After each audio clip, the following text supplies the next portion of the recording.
chance that, in the chaotic storm of memories, each unyielding soul's willpower would strive for dominance, and Zero would try to take this chance to make her come back.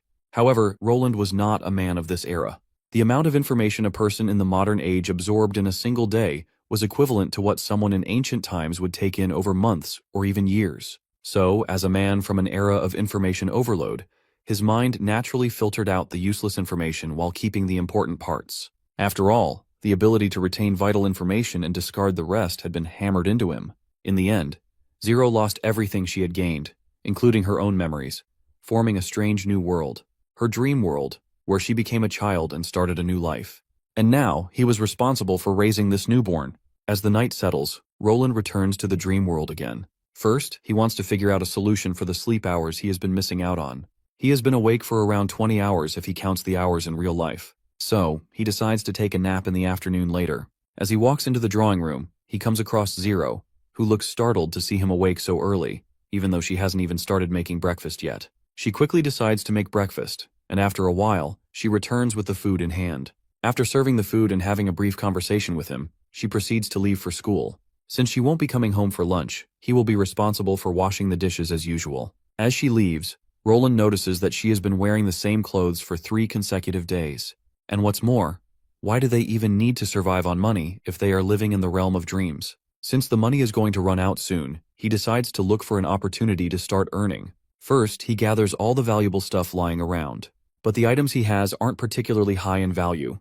Currently, the only valuable source of income he has is the $1,500 that Zero's parents wire her every month. But there's only $12 left in the account, and there are still 4 more days until the next transfer. Even if this jewelry is made of gold, he can probably pawn it for $1,000 at best. Though, he only wants to use it as emergency funding. He then enters the storeroom, and surprisingly enough, there's a lot more stuff than he initially thought. After scanning the room thoroughly, he estimates that he could sell some of these random appliances for around $100. Then, suddenly, he notices a locked door in the storage room. The door looks spooky as hell, like something designed to torture people in the middle of the night. Seeing the giant lock, Roland suddenly remembers the 2 keys on his keyring. After unlocking it, when he finally opens the door, he finds himself staring at the holy city of Hermes for some reason. But he quickly shuts the door. He then peeks at the other side of the wall where the door is located, but from the outside, there's no sign of a door at all.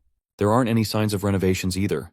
This only means that when the apartment building was constructed, the door was wedged into the wall. He wonders if his apartment is the only unit with a door like this, or if other units have them as well. If so, what kind of spaces would those doors lead to? After putting on his winter clothes, he opens the door again and ventures inside. But even his jacket isn't enough to keep him from freezing. For a moment, he wonders if leaving the door open would help cool down his apartment as well. As he walks further, he thinks that maybe this is a memory Zero left behind. There are houses in ruins, and when he enters one of the storage units, he finds supplies. The food inside is incredibly fresh. The grapes he picks up were probably shipped from the old holy city. As he eats, he decides to keep searching for something valuable. Eventually, he comes across a box full of jewelry. He picks up the jewel box and decides to leave. He is sure that if he can sell it, he's going to hit it big.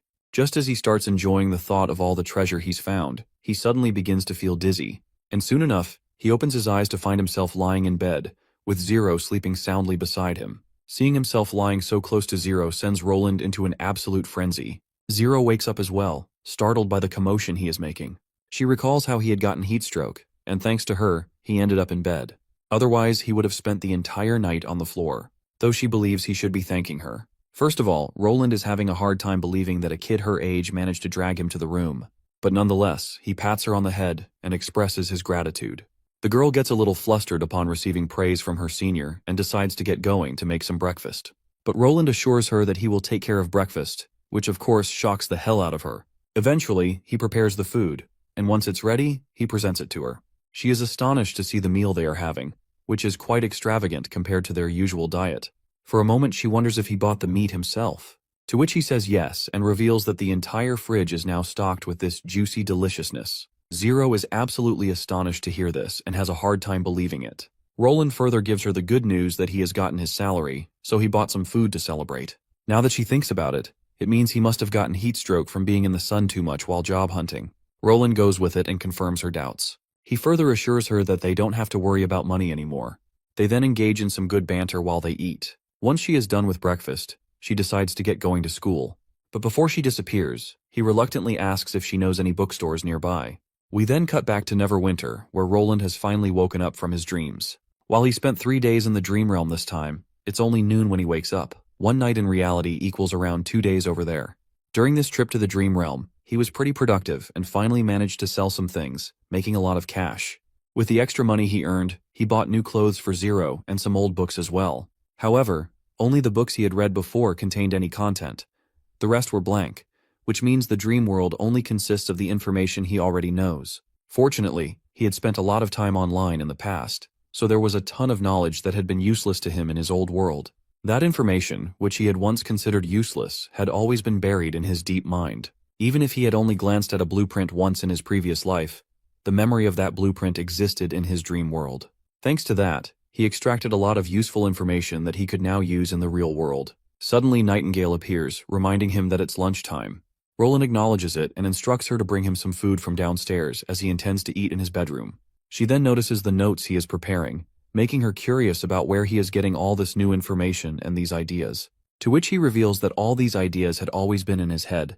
It's just that he had forgotten about them. She picks up one of the notepapers and begins reading, only to feel dizzy after skimming through all this sci-fi nonsense that is way above her head. Anyhow, she remembers how Barov was hoping to meet with Roland as he has 2 letters that require his private attention, to which Roland simply tells her to fetch Barov and bring him to his bedroom. Once the old man arrives, he is bursting with joy, barely believing that he has been invited into Roland's private quarters. Anyhow, Barov begins revealing that Roland has 116 pending letters that arrived while he was unconscious. Most of the letters were from regional aristocrats regarding commerce or visits. The aristocrats were expressing their unwillingness to give up their power to the government, wanting to maintain their traditions and prestige. Well, Roland has no issue with that. When spring comes next year, those guys will understand what the wise decision is. Roland questions Barov about the letters that require his personal attention. He wants to know who sent them. The old man reveals that one letter was from the astronomers, and the other was from the Kingdom of Dawn, but they arrived while he was in a coma. When Roland reads the letter sent by the astronomers, he learns that the Star of Doom has appeared in the night sky. According to historical records, it's a crimson star that never changes its position. But if the red moon appears in orbit, Roland is sure that it would definitely influence the planet, though the observation also shows that its size is extremely small. So the crimson moon is not a natural celestial body, but a man-made satellite. Though this clearly does not make sense to him. To get to the root of it, he instructs Barov to invite the astronomers to Neverwinter City. But Barov reminds him that the astronomers previously refused to come to Neverwinter, so he isn't sure they would come this time either. However, Roland reminds him that the situation is different. The astronomy tower has found what they have been looking for, so the only thing left for them is to continue observing it. He wants them to know that Neverwinter City has developed a new and improved telescope, and that they have found some old texts regarding the Star of Doom. Now, Roland shifts his attention to the second important letter, which concerns the Kingdom of Dawn. It appears that the news is not good. Prince Appin of the Kingdom of Dawn seems to have developed a deep hatred toward witches due to the actions of the church. This means that, for now, Roland will not be able to maintain friendly relations with the Kingdom of Dawn. He instructs Barov to send a formal diplomatic letter to the kingdom. First, Roland wants to congratulate Prince Appin on becoming king, and urges him not to hold a grudge against witches. He wants Appin to understand that the pure witches who once served the church are different from other witches. Furthermore, Prince Appin should know that Grey Castle has already established an official witch organization, and any aggression toward them would also be considered aggression toward Grey Castle. However, Barov is uncertain whether Appin will accept this message. There is a possibility that he might even perceive it as a threat. Roland clarifies that it is indeed a threat. If Appin Moya decides to recklessly attack the Holy City next year out of spite for the church, then it will be time for the Kingdom of Dawn to have its ruler stripped of his seat.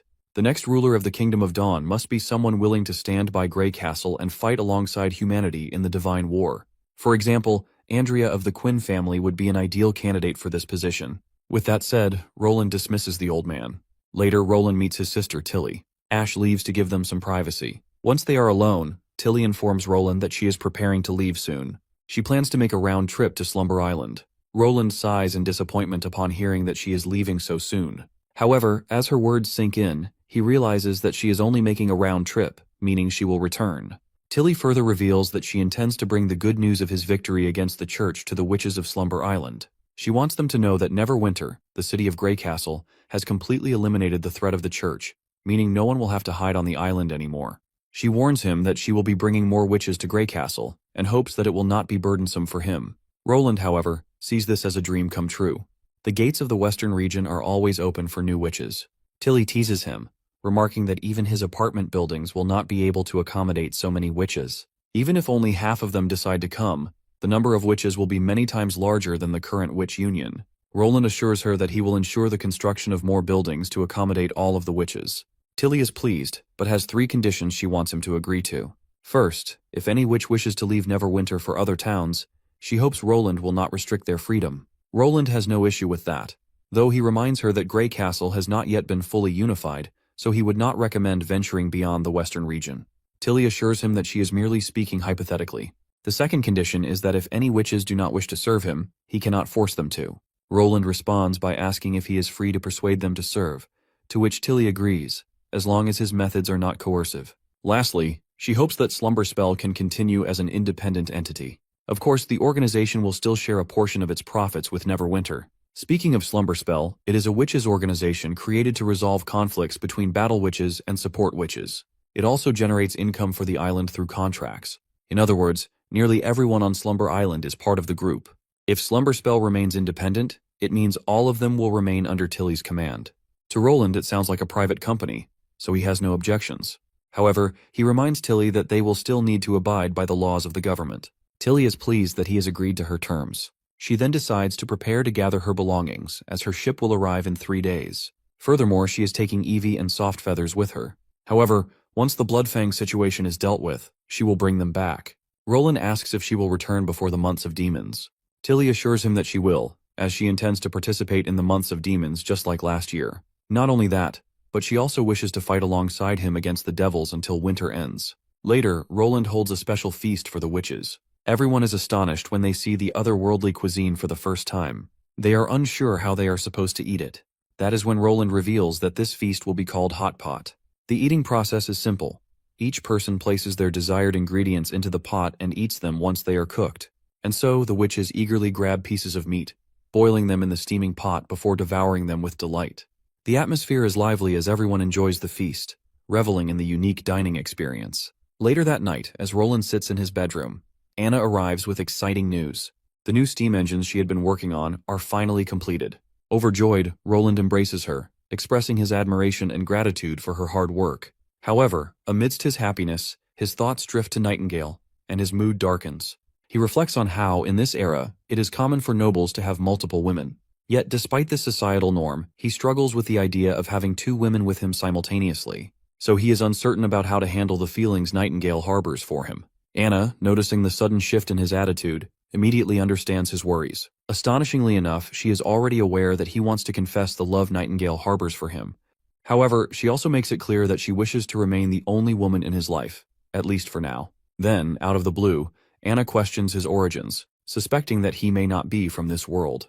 She explains that, regardless of one's social standing, no man in this world would hesitate over the prospect of having multiple women unless there was a vast difference between the values of his world and theirs. Similarly, while some people might be tolerant of witches, no one would befriend them as closely as he has. She reminds him of the bet they made, where she was supposed to guess his true identity. In her journal, she had written that he was a visitor from another world, not from hell, but from a much better place. Roland is completely astounded by her intelligence and observational skills, realizing that she has pieced together the truth with remarkable accuracy. He admits that while she may be wrong about some finer details, her overall conclusion is correct. Anna then reveals that she also predicted he would confess to her about Nightingale. She tells him that she will think about accepting Nightingale into their relationship, but for now, she needs time to consider it. She reassures him that she understands his concerns and is willing to talk to Nightingale, but for now, she suggests he get some rest, as it is already late. Meanwhile, in the Kingdom of Dawn, we shift focus to Yorko. Through his thoughts, we learn that ever since Apan ascended to the throne, the kingdom has been in turmoil.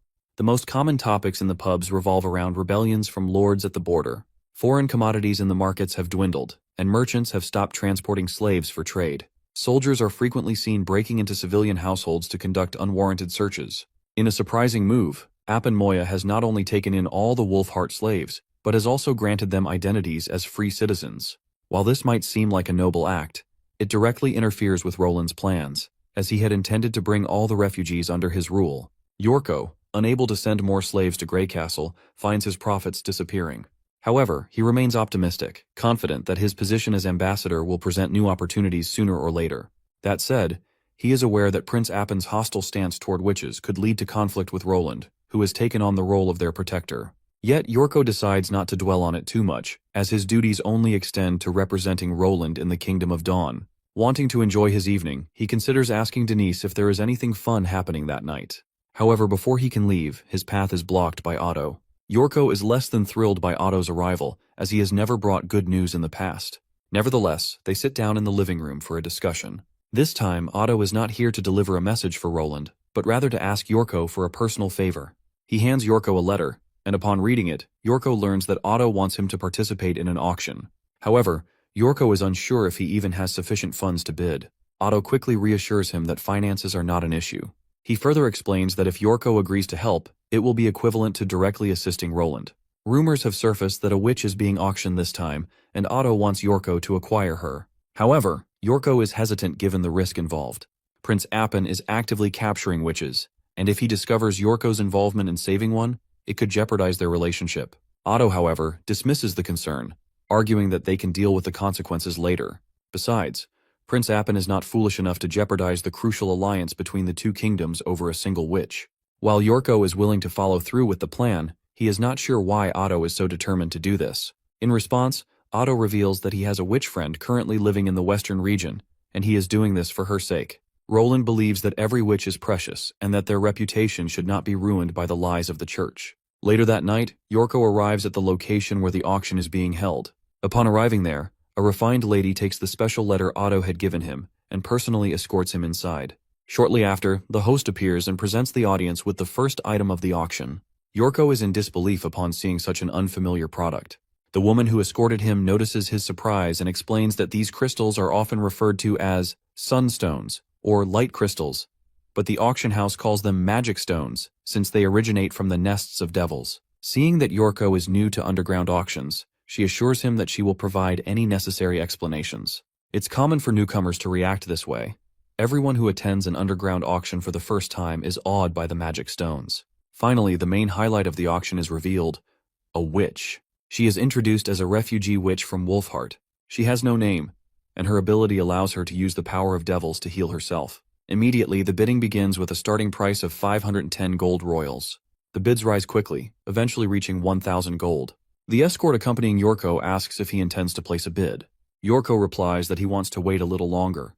While Otto assured him that the special letter was worth a lot of money, Yorko is uncertain about its actual value. He estimates it might be worth around 2,000 royals. As the bidding reaches 1,260 gold, Yorko is forced to bid 2,000 gold royals. However, someone from the crowd counters with a bid of 2,300 gold, leaving Yorko a little unnerved. The assistant of the opposing bidder appears to be a man. Since the assistant's gender is determined by the bidder's gender, it means the bidder is a woman.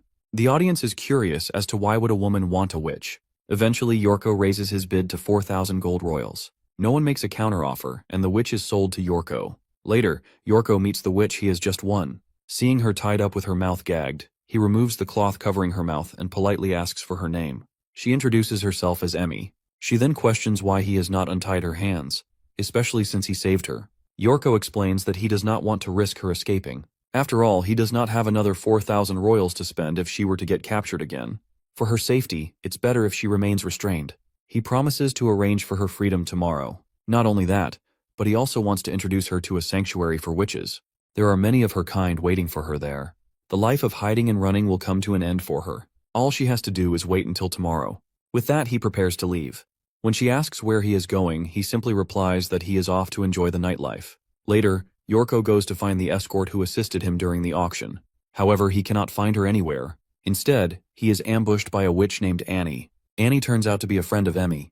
When Emmy notices Annie restraining Yorko, she quickly explains that he is the one who saved her. However, Annie refuses to believe it. She finds it impossible that someone would spend 4,000 gold royals just to save a witch. Seeing how familiar Annie seems to be with auction prices, it does not take Yorko long to realize that she must have been the one bidding against him earlier. Yorko quickly clarifies that he is not trying to deceive anyone. In fact, he is here to save witches under the direct orders of Roland. Roland, the king of Grey Castle, takes care of witches. He firmly believes that witches are no different from humans. and he even waged war against the church for their sake. Annie presses him further, asking why he did not untie Emmy if his intentions were pure. Yorko reiterates that he was afraid she would run away. Despite his insistence, Annie remains skeptical and continues to interrogate him. Yorko even tells her about an organization that provides shelter for witches, hoping it will convince her of his sincerity. However, the mention of an organization only makes Annie angrier. She immediately recalls Bloodfang, a group with whom she had a terrible experience. Annie then drags out the escort, who is battered and bruised. While she initially had no intention of letting either the escort or Yorko live, she ultimately decides to spare them, given that the King of Grey Castle had defeated the church. With that, Annie proceeds to leave, taking Emmy with her. Yorko warns her about the dangers lurking outside, but Annie reassures him that she has already considered the possibility and has taken precautions. Realizing he cannot force them to go to Grey Castle, Yorko gives up on the idea and shifts his focus toward his escort, whose name is 76. That night, Yorko spends his time with 76, despite her being unconscious from the ordeal. The next day, Otto visits Yorko to check on his well-being after hearing about the attack. Remembering the events of the previous night, Yorko becomes irritated. If it had been anyone else in his place, he is certain that 76 would have been killed. At that moment, another figure enters the room, the supervisor of the auction house, a man known as Silverface. He sincerely apologizes for the incident, expressing relief that Yorko remained unharmed. The auction house has already launched an investigation into the matter, and the only clue they have gathered so far is that the witch's escape was a well-planned operation. Yorko acknowledges this and insists that, since he won Emmy in the auction, she should not be handed over to anyone else. He then inquires about his escort from the previous night. Silverface informs him that 76 will be punished by the auction house, as it was her duty to protect customers, and she no longer has the privilege of working there. Seizing the opportunity, Yorko requests to buy 76. However, the supervisor reminds him that she has been officially labeled a criminal. Despite this, Yorko offers 500 gold royals. Eventually, Silverface decides to gift 76 to Yorko, considering it a form of reparation for the trouble he endured. Since she is no longer fit for service, the auction house sees no better use for her. Meanwhile, the story shifts to an old man, whose identity remains unknown. As we peer into his thoughts, we learn that he has been managing his family business for years after inheriting it from his father. Under his leadership, the Merchant Guild has grown into a massive organization, gaining influence among upper nobles and powerful businessmen. However, he worries about the future. As long as he is alive, the elites who support him remain reliable allies or useful tools.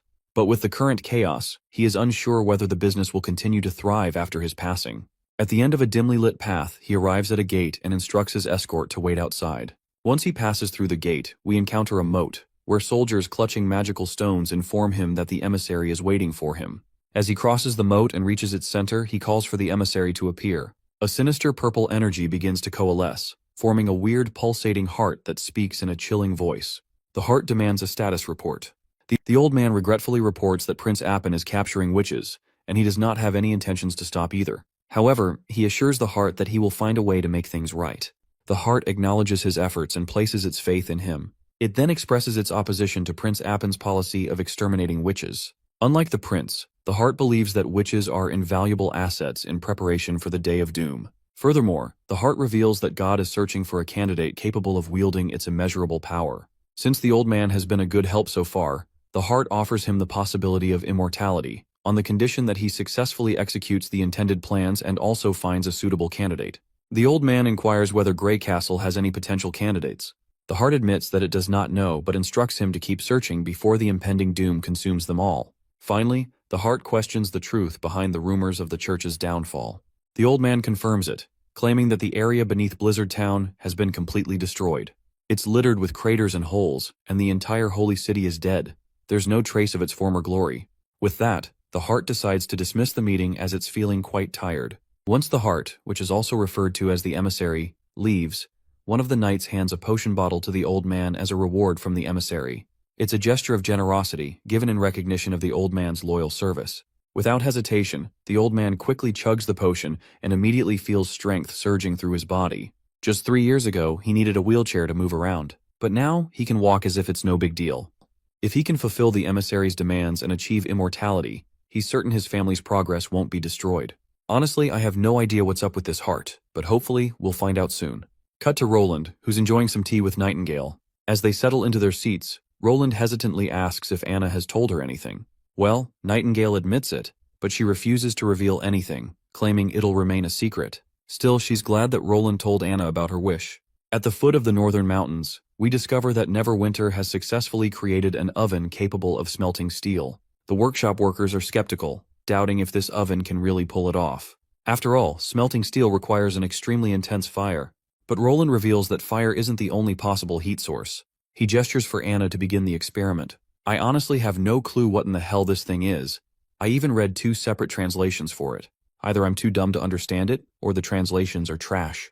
But once they activate this oven, fire erupts out of it. Seeing the sparks dance in the air brings a smile to Roland's face. Because to him, these sparks symbolize humanity's next great leap forward. Unfortunately, at their current level of technology, they can only smelt steel using air. But Roland is confident that if he can acquire pure oxygen in the future, the fire will burn even stronger. Beyond handling day-to-day matters, Roland has also been piecing together his memories. So, as soon as he hits the bed, he finds himself opening his eyes in the dream world. The first thing he does there is to check his phone. One of his clients wants to purchase more supplies. After that, he goes to check on Zero, who is still sleeping soundly. Then, he heads outside in search of food. At a restaurant, he orders some beef noodles for himself and sits down to enjoy his meal. As he eats, he reflects on his experiences in this city. He's mostly stuck to the same 2 streets, but in the distance, the city looks lively and prosperous. Still, he wants to see just how big this place really is. That's when he suddenly spots Garcia jogging past. Everyone on the street is mesmerized by how gorgeous she looks. Judging from their chatter, Garcia is preparing for an upcoming competition. Apparently, if the weather is nice, she runs here for an hour every day. Roland doesn't understand why everyone is so familiar with Garcia, nor does he know what competition they're all talking about. That's when the shop owner walks over to fill him in. Turns out Garcia is a martial artist, and not just any martial artist. She's one of the most famous people around, even making appearances on TV. Not to mention, the reason they're all able to live here is thanks to her. To clarify further, the shop owner points Roland's attention to a demolition notice. As fate would have it, real estate developers have been trying to tear this place down for years, hoping to replace it with new skyscrapers. They claim this district is too old and no longer fits with the rest of the city. They wanted everyone to relocate to the urban areas, and if Garcia hadn't stood up to them on TV, they all would have been forced out a long time ago. The shop owner is confident that now that Roland is staying here, he'll come to understand this place's charm too. Later, Roland still has no idea what the hell is going on. Sure, the dream world pieces together memory fragments in some incredible ways, but this is just too bizarre to believe. And what's this nonsense about demolishing these apartments? If this place gets torn down, he has no idea what he's going to do, especially since all the doors connected to his memory fragments are inside this building. And so is the creator of this world, who of course is our boy. The next day arrives, and Zero steps out of her room, rubbing her sleepy eyes. Looks like Roland woke up before her. And not only that, he even made sure to prepare food. Zero is quite surprised to see him up this early. Roland explains that he found a job, so he's not the lazy guy he used to be. With his monthly paychecks combined with Zero's allowance, he's confident they can live a pretty comfortable life. As Roland sits down, he asks Zero if she knows anything about Garcia. Zero reveals that Garcia joined the Martial Arts Association at 20 years old, and there are rumors that she has never lost a single match during tryouts. Because of that, she's been regarded as a celebrity ever since. Roland finds it interesting that there's an entire organization dedicated to martial arts, leading him to believe there must be a lot of martial artists around. But contrary to his assumption, Zero denies it. Only those who have awakened their natural force can truly become martial artists. And awakening is just the bare minimum. Without tenacity and perseverance, one will only become a puppet to power. Curious, Roland asks where she learned all this. Zero casually replies that she learned it in school. Her teachers even said that if someone has time to daydream about becoming a martial artist, they'd be better off spending it on extra practice problems. With that, she heads off to school, leaving Roland reflecting on this natural force she mentioned. Perhaps a puppet to power is similar to how witches experience antiphase when their bodies are brimming with uncontrollable power. He then turns on the TV and watches a martial arts match. The arena and intensity of these battles seem very different from traditional mixed martial arts. From a competitive perspective, it doesn't seem more entertaining than boxing, but as he watches the fighters, he notices something intriguing. Their durability far surpasses that of normal people. This makes him believe that the natural force doesn't just enhance strength and speed, it seems to grant special abilities as well. Then, he notices something shocking. Devils are also participating in the competition. Even stranger, the audience isn't panicking at the sight of a devil in the flesh. It's as if devils are just part of everyday life. This only makes Roland believe that people see the devils as foreign fighters, rather than actual threats. Suddenly, he starts feeling hungry. It's almost lunchtime, and he also realizes that Zero hasn't returned yet. Just as he gets up to grab some food, an unexpected news report catches his attention. Breaking news, an armed robbery has been reported on Central Mountain Road. Roland feels a wave of shock because Central Mountain Road is the same route Zero takes to school. The reporter goes on to say that the police have sealed off the area and advise people to stay inside. A sense of panic grips Roland. Zero has played a huge role in creating this strange dream realm, so if something happens to her, the entire world might collapse as well. Without wasting another second, he dashes through the streets, determined to reach her. When he arrives at the reported location, he doesn't find Zero. Instead, he sees that the criminal has already been handcuffed by the police, which means she should be safe. But he still doesn't know where she is. Seems like he got worked up over nothing. Just then, a blood-curdling scream reverberates through the area. Reluctantly, he follows the sound. In a quiet corner of a dark alley, Roland finds a man who turns out to be a zombie. Bro's not actually a monster, but he's consumed by some kind of natural power, something little Zero explained to us earlier. He then twists his neck around to make eye contact with Roland and asks if he's a martial artist. Of course, Roland denies it. But that doesn't stop the monster from wanting a taste of him anyway. Roland questions the mindless zombie if he's being consumed by the natural force. The zombie just scoffs, saying Roland is talking complete nonsense. He believes people have no clue where this power comes from and know nothing about its true essence. While the monster himself can't tell exactly what this power is, he can feel its presence inside him, and he's sure of one thing. It definitely doesn't belong to this world. It's a gift from the deities. He had thought that the robbery commotion would attract one or two martial artists, but that robber got arrested before any martial artist even showed up. Roland, on the other hand, simply balls up his fist and delivers a devastating punch straight to the bastard's nose. The poor sucker staggers backward as Roland keeps pummeling the hell out of him, treating him like nothing more than a punching bag. It looks like the zombie guy can't use his natural force against Roland, so he ends up getting completely wrecked. Then, Roland grabs the natural power lingering over the dude's head and yanks it right out of his body. Suddenly, the dark red energy Roland snatched begins to coalesce, erupting into a brilliant yellow light, causing him to absorb a newfound power. He can feel warmth coursing through him. Later, he heads back to the apartment, where he finds Zero already there.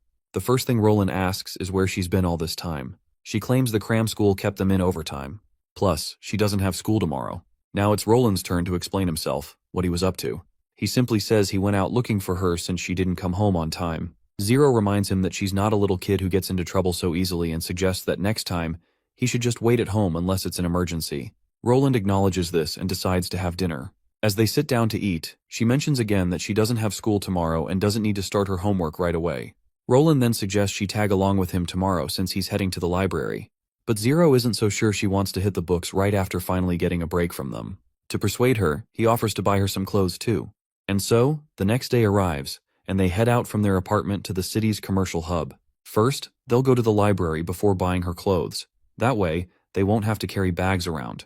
Though Zero reassures him that she doesn't mind if he doesn't buy her anything, Roland just pats her head, saying she should have more outfits, dresses, shoes, shirts, the whole deal. A while later, they finally arrive at the library. There, Roland finds the book he was looking for, one about the properties of alloys. Seeing him reading, Zero looks a little confused, wondering since when did he get into studying. But it looks like Roland didn't find what he was looking for, so he puts the book back and decides to move on to the next destination. When Zero asks if he's done reading already, he just shrugs, claiming they should hurry and get her some clothes before the day is over. And so, they walk around, and Zero ends up checking out a ton of different dresses. Finally, Roland buys her a bunch of clothes, along with a burger and juice. Zero starts feeling a little concerned, seeing how much he's spending. But Roland remains nonchalant, assuring her there's nothing to worry about. He even offers her this new phone just so they both can stay in touch. Later, Roland wakes up in the real world after spending 2 straight days in the dream realm. He can still feel the lingering sensation of that natural force he absorbed back there. He has no idea what that thing was, but one thing's for sure. If it was some kind of natural power infused with magic, it shouldn't have been tangible. He also has yet to figure out who that sickly man was. There's no way in hell his brain could house such a massive dream realm. If it doesn't exist in his subconscious, then where the hell is all this happening? For now, he decides to push aside the mystery of the dream realm. He's got more important things to focus on. Thankfully, the dream realm allowed him to revisit a lot of knowledge he had forgotten. His memory is still fresh on the book about alloys he read in the library. If he utilizes this newly acquired knowledge, he can significantly cut down the time Anna and Lucia spend experimenting. If he's successful in producing the 3rd generation of machinery he's envisioning, he'll be able to craft even more sophisticated parts. In the coming days, Neverwinter City will have the chance to step into the gates of the Industrial Revolution, and the Western region will undergo a drastic transformation as they enter this new era. Later, the priest guy responsible for the construction side of things arrives with good news. Since I can't remember his name, let's just call him Cheeky Ass until we figure it out. Cheeky Ass gives the report that Road 67 has finished construction. Roland is glad to hear how they're getting much more efficient with these new projects compared to past ones that took twice as long to complete. Cheeky Ass has plans to assign the workers to new housing projects only if Roland doesn't have any more road projects. It'll cost a bit more, but Neverwinter City's neighborhoods are in dire need of expansion. Roland already knows this. Their new town has at least tripled in size in just 1 year, not including the farmland they've developed from the Redwater River. But Roland also mentions that the road projects aren't going to end anytime soon, and that he plans to build a steel road from the mines all the way to the port. Of course, Cheeky Ass hasn't heard of this steel road before, so Roland explains that, as the name suggests, it's literally a road made of steel rails. It's similar to the system used in the mines, but it's constructed entirely of steel. Cheeky Ass acknowledges this, and further asks how many workers are required to build it.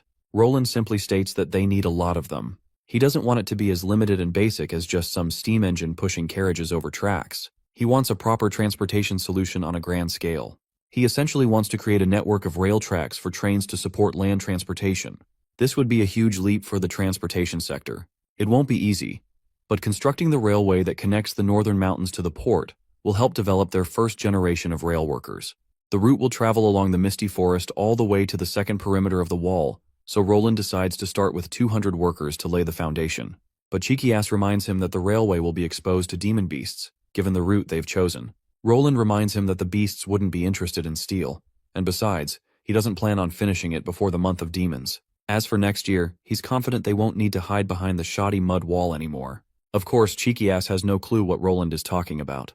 Roland points out that the border town is getting really cramped with all the people, and it's become difficult to rely on a thin wall to protect them from demons. So, he plans to expand along the western border. When the Divine War begins, the Devils might place troops at the ruins of Tequila, and if that happens, their scouting stations could extend all the way to the foot of the mountains. If they can turn the mountains into a wall, Roland is sure they'll be able to protect the kingdom. He also plans to build steel rails to places that don't have access to the rivers to make transportation easier through trains. Furthermore, Roland envisions building an architectural landmark at Neverwinter City. The mention of a landmark makes Cheeky Ass wonder if Roland is talking about something eye-catching, like a memorial or a clock tower. Roland confirms this, though he believes calling it a landmark would be more fitting. It won't be like any other construction project. Roland plans to build a residential building along the Redwater River behind the industrial district. He then hands over the blueprints for the project. It may be the grandest project they've ever undertaken. 15 stories for each building, with each story being 11 feet tall. That means the total height will be more than 50 meters. Cheeky Ass is so overwhelmed by the blueprints that he's sure these buildings will touch the sky. Roland reassures him that it's not going to be that dramatic. It's just a typical high-rise building. But in this primitive era, he's confident buildings of this height can serve as a landmark. It seems Cheeky Ass still doubts whether they can build buildings this tall. Roland assures him it's more than possible. Not to mention, this is far below the limit for reinforced concrete. He plans to personally oversee the project to ensure it happens. We then cut to the education department, where the witches are taking exams, and time is already up. Evelyn looks quite relieved that she managed to finish the exam on time. It seems she's finally caught up with everyone else academically. She suddenly notices that Anna isn't there, which isn't surprising. There are rumors that Anna is already on a different level from everyone else. Compared to Anna, the rest of the witches might as well be weak sauce. Suddenly, Evelyn gets hit by a crumpled piece of paper. She turns to see Candle, who grins mischievously, as she is clearly pleased with herself after doing well on the exam. Nightingale, on the other hand, looks as worried as ever about her academic performance. She might not be the sharpest tool in the shed when it comes to studying, but no one can deny her skills. She's an admirable figure, capable of going toe-to-toe with Ash in battle. We also catch a glimpse of Maggie, who seems completely disappointed with how she did.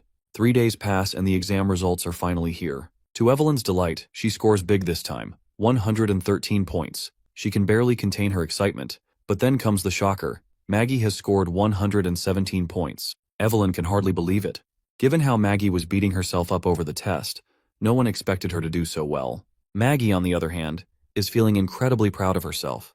Sister Moon is just as surprised. In fact, she briefly wonders if Sister Scroll made a mistake while grading. After all, she had seen Maggie spending the entire exam sketching and doodling pictures of honey-glazed meat. Lily, however, isn't so sure that accusing someone like Scroll is the right thing to do. She's clearly dissatisfied with Moon's attitude.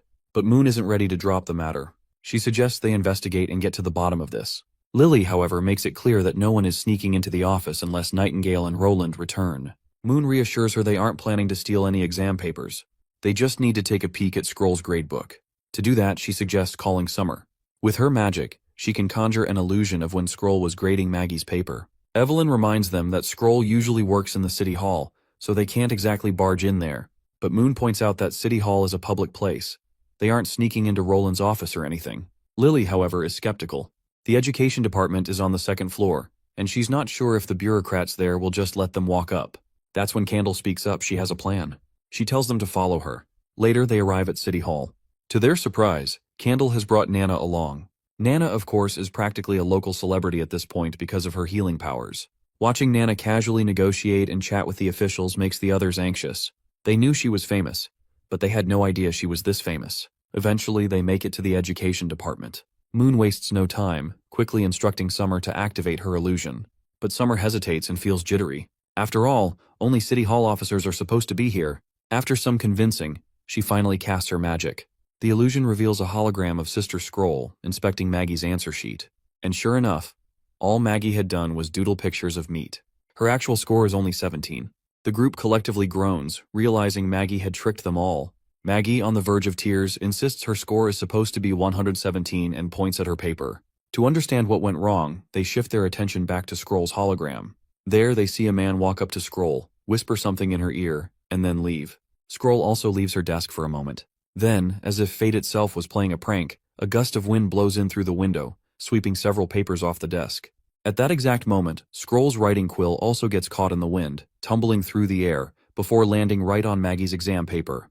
And just like that, it accidentally scribbles an extra 1 in front of the 17, turning it into 117. The mystery is finally solved. Candle can't help but give Maggie a pat on the back for her incredible luck. Evelyn, meanwhile, feels like a complete clown. They went through such a thorough investigation, only to uncover something that could have been laughed off as a joke. Though it's peculiar that the exam sheet didn't seem directly related to the quill, the two objects created an interesting coincidence.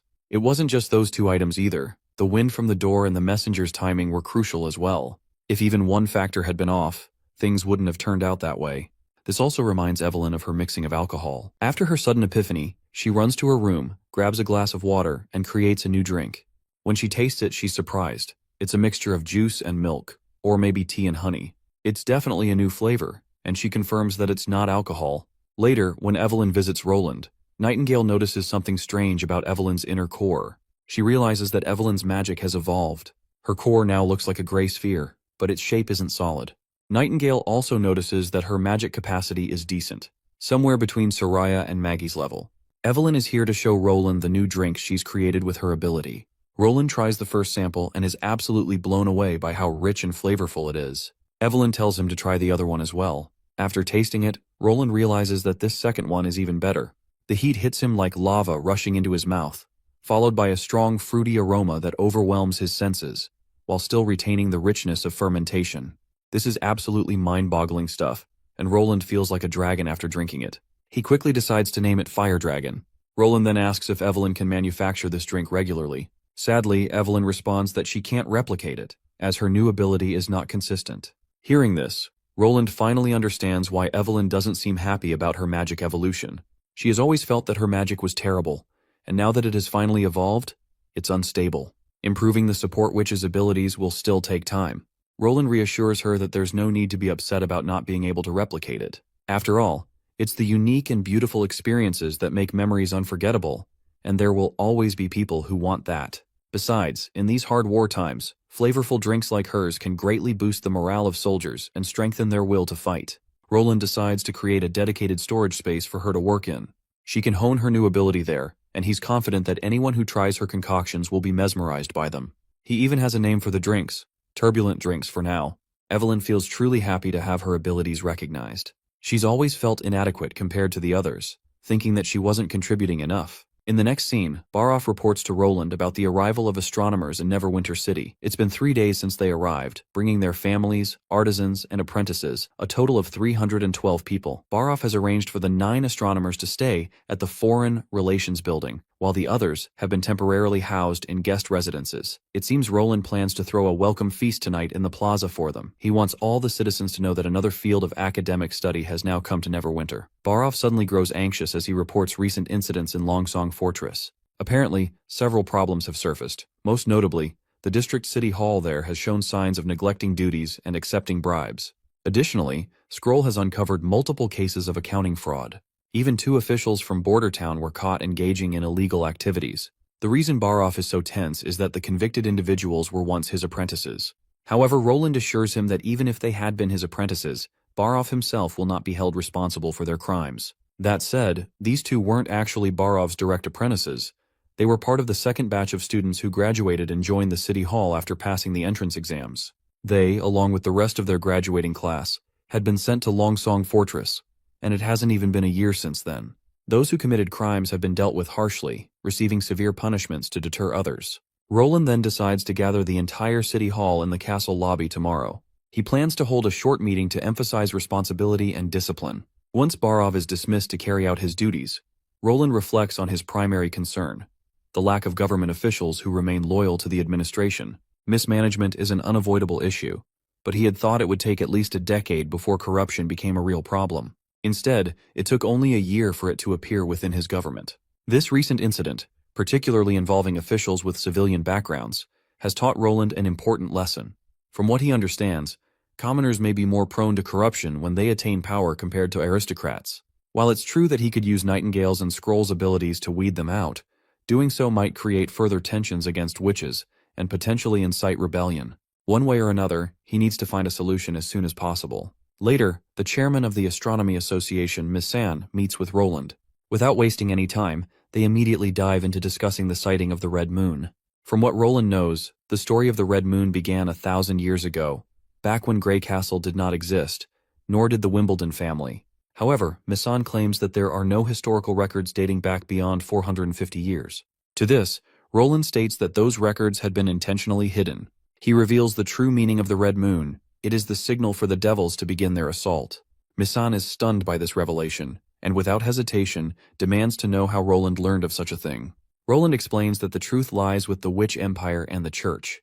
The creation of the 4 kingdoms, including Grey Castle, is tied to them. He also mentions that he has already encountered devils near the western borders. They are not mindless beasts. They have their own culture and armies, making them a formidable alien race. Missan then asks about something referred to as the Smile of God. Unfortunately, even Roland has no concrete information about this. However, he is certain that they may uncover more after the end of the Divine War. After absorbing all the astonishing details Roland has shared, Missan begins piecing together his thoughts. The Red Moon is not actually a sign of God's wrath or an omen of doomsday. This revelation directly contradicts everything the astronomers had been led to believe. Furthermore, the Red Moon has no connection to the Wimbledon family either. If all of this is true, then Roland's stance on witches finally makes complete sense. Since witches' powers do not originate from the devils, they are not humanity's enemies. This means that the rumors circulating in Grey Castle about witches being innocent were merely the tip of the truth. Missan is forced to acknowledge Roland's cunning and cautious approach, like how he selectively disclosed information about witches while withholding the parts that could cause mass panic. Regardless, the old man is now fully prepared to listen to Roland and follow his orders accordingly. While the discussion about the Red Moon is crucial, Roland has another matter to discuss with Missan. He pulls out a book and presents it to him. It is a book on geometry. Roland explains that he wants astronomers to use arithmetic to calculate shapes. With specific data points, it's possible to map out entire patterns, and the illustrations in the book are actually arithmetic expressions. These expressions will help them mark out complex shapes with greater precision.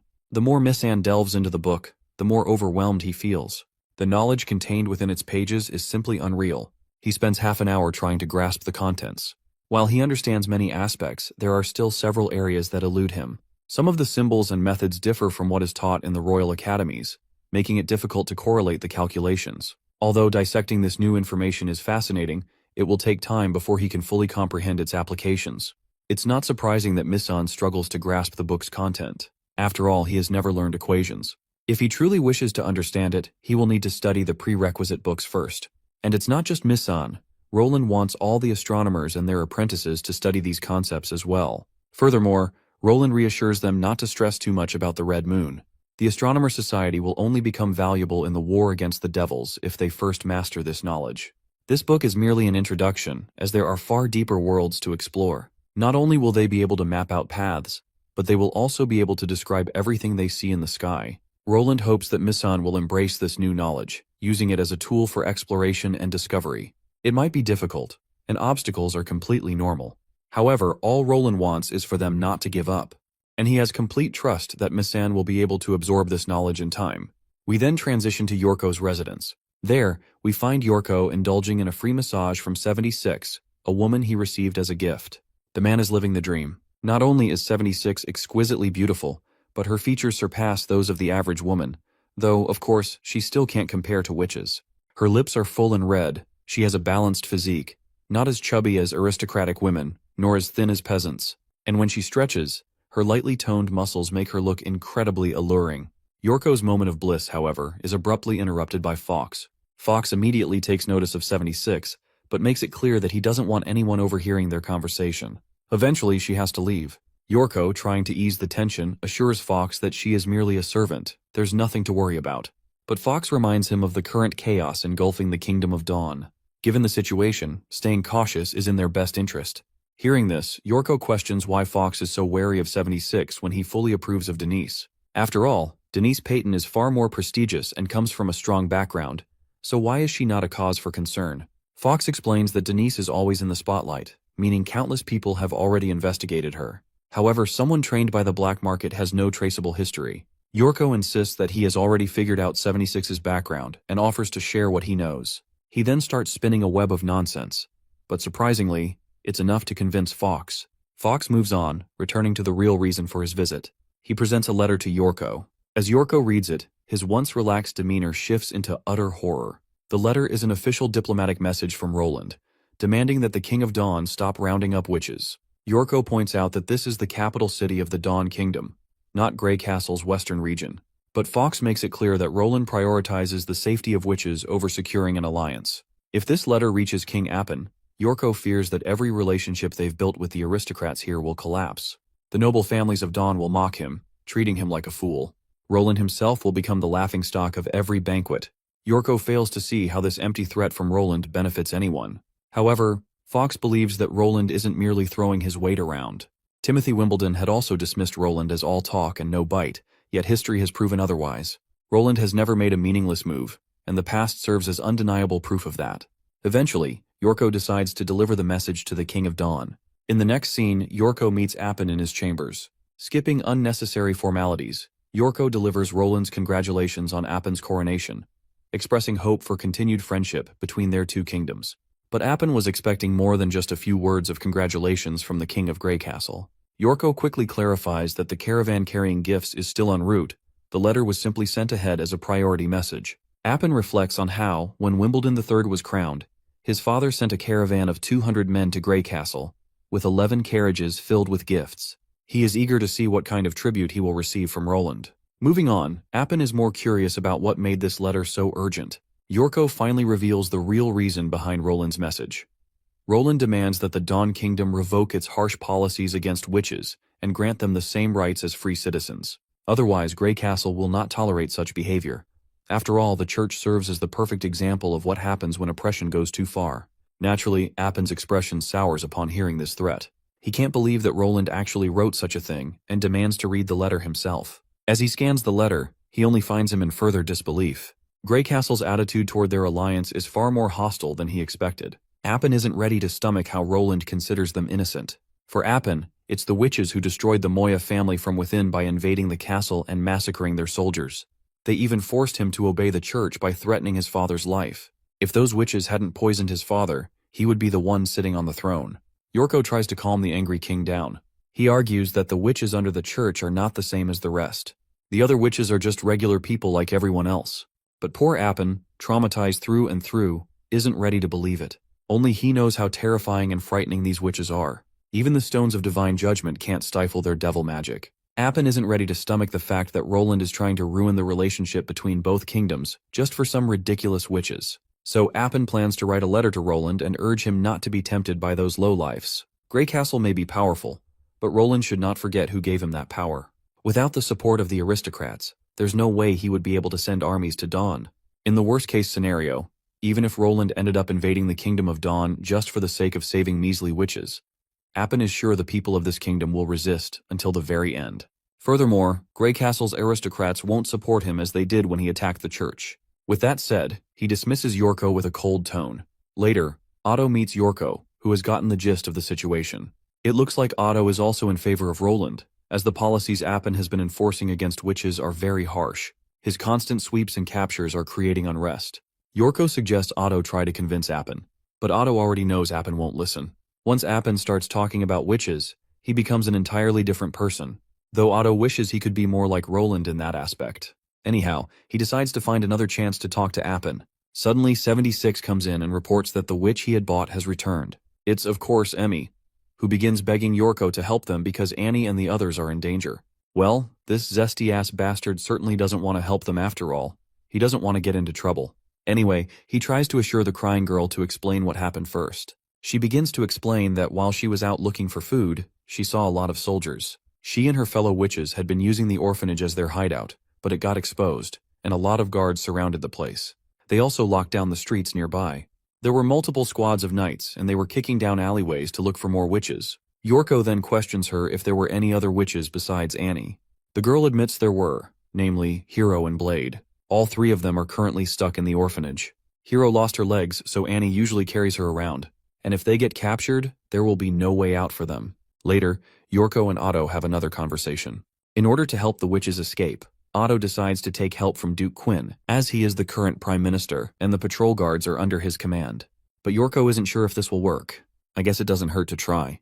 Besides, Duke Quinn is the father of Andrea, one of the witches, and Otto's friend. Dawn begins to creep over, and Yorko impatiently waits for Otto's arrival. But, speaking of the devil, Fox comes back along with the other three witches. Emmy is absolutely delighted to see her friends alive and reunites with them.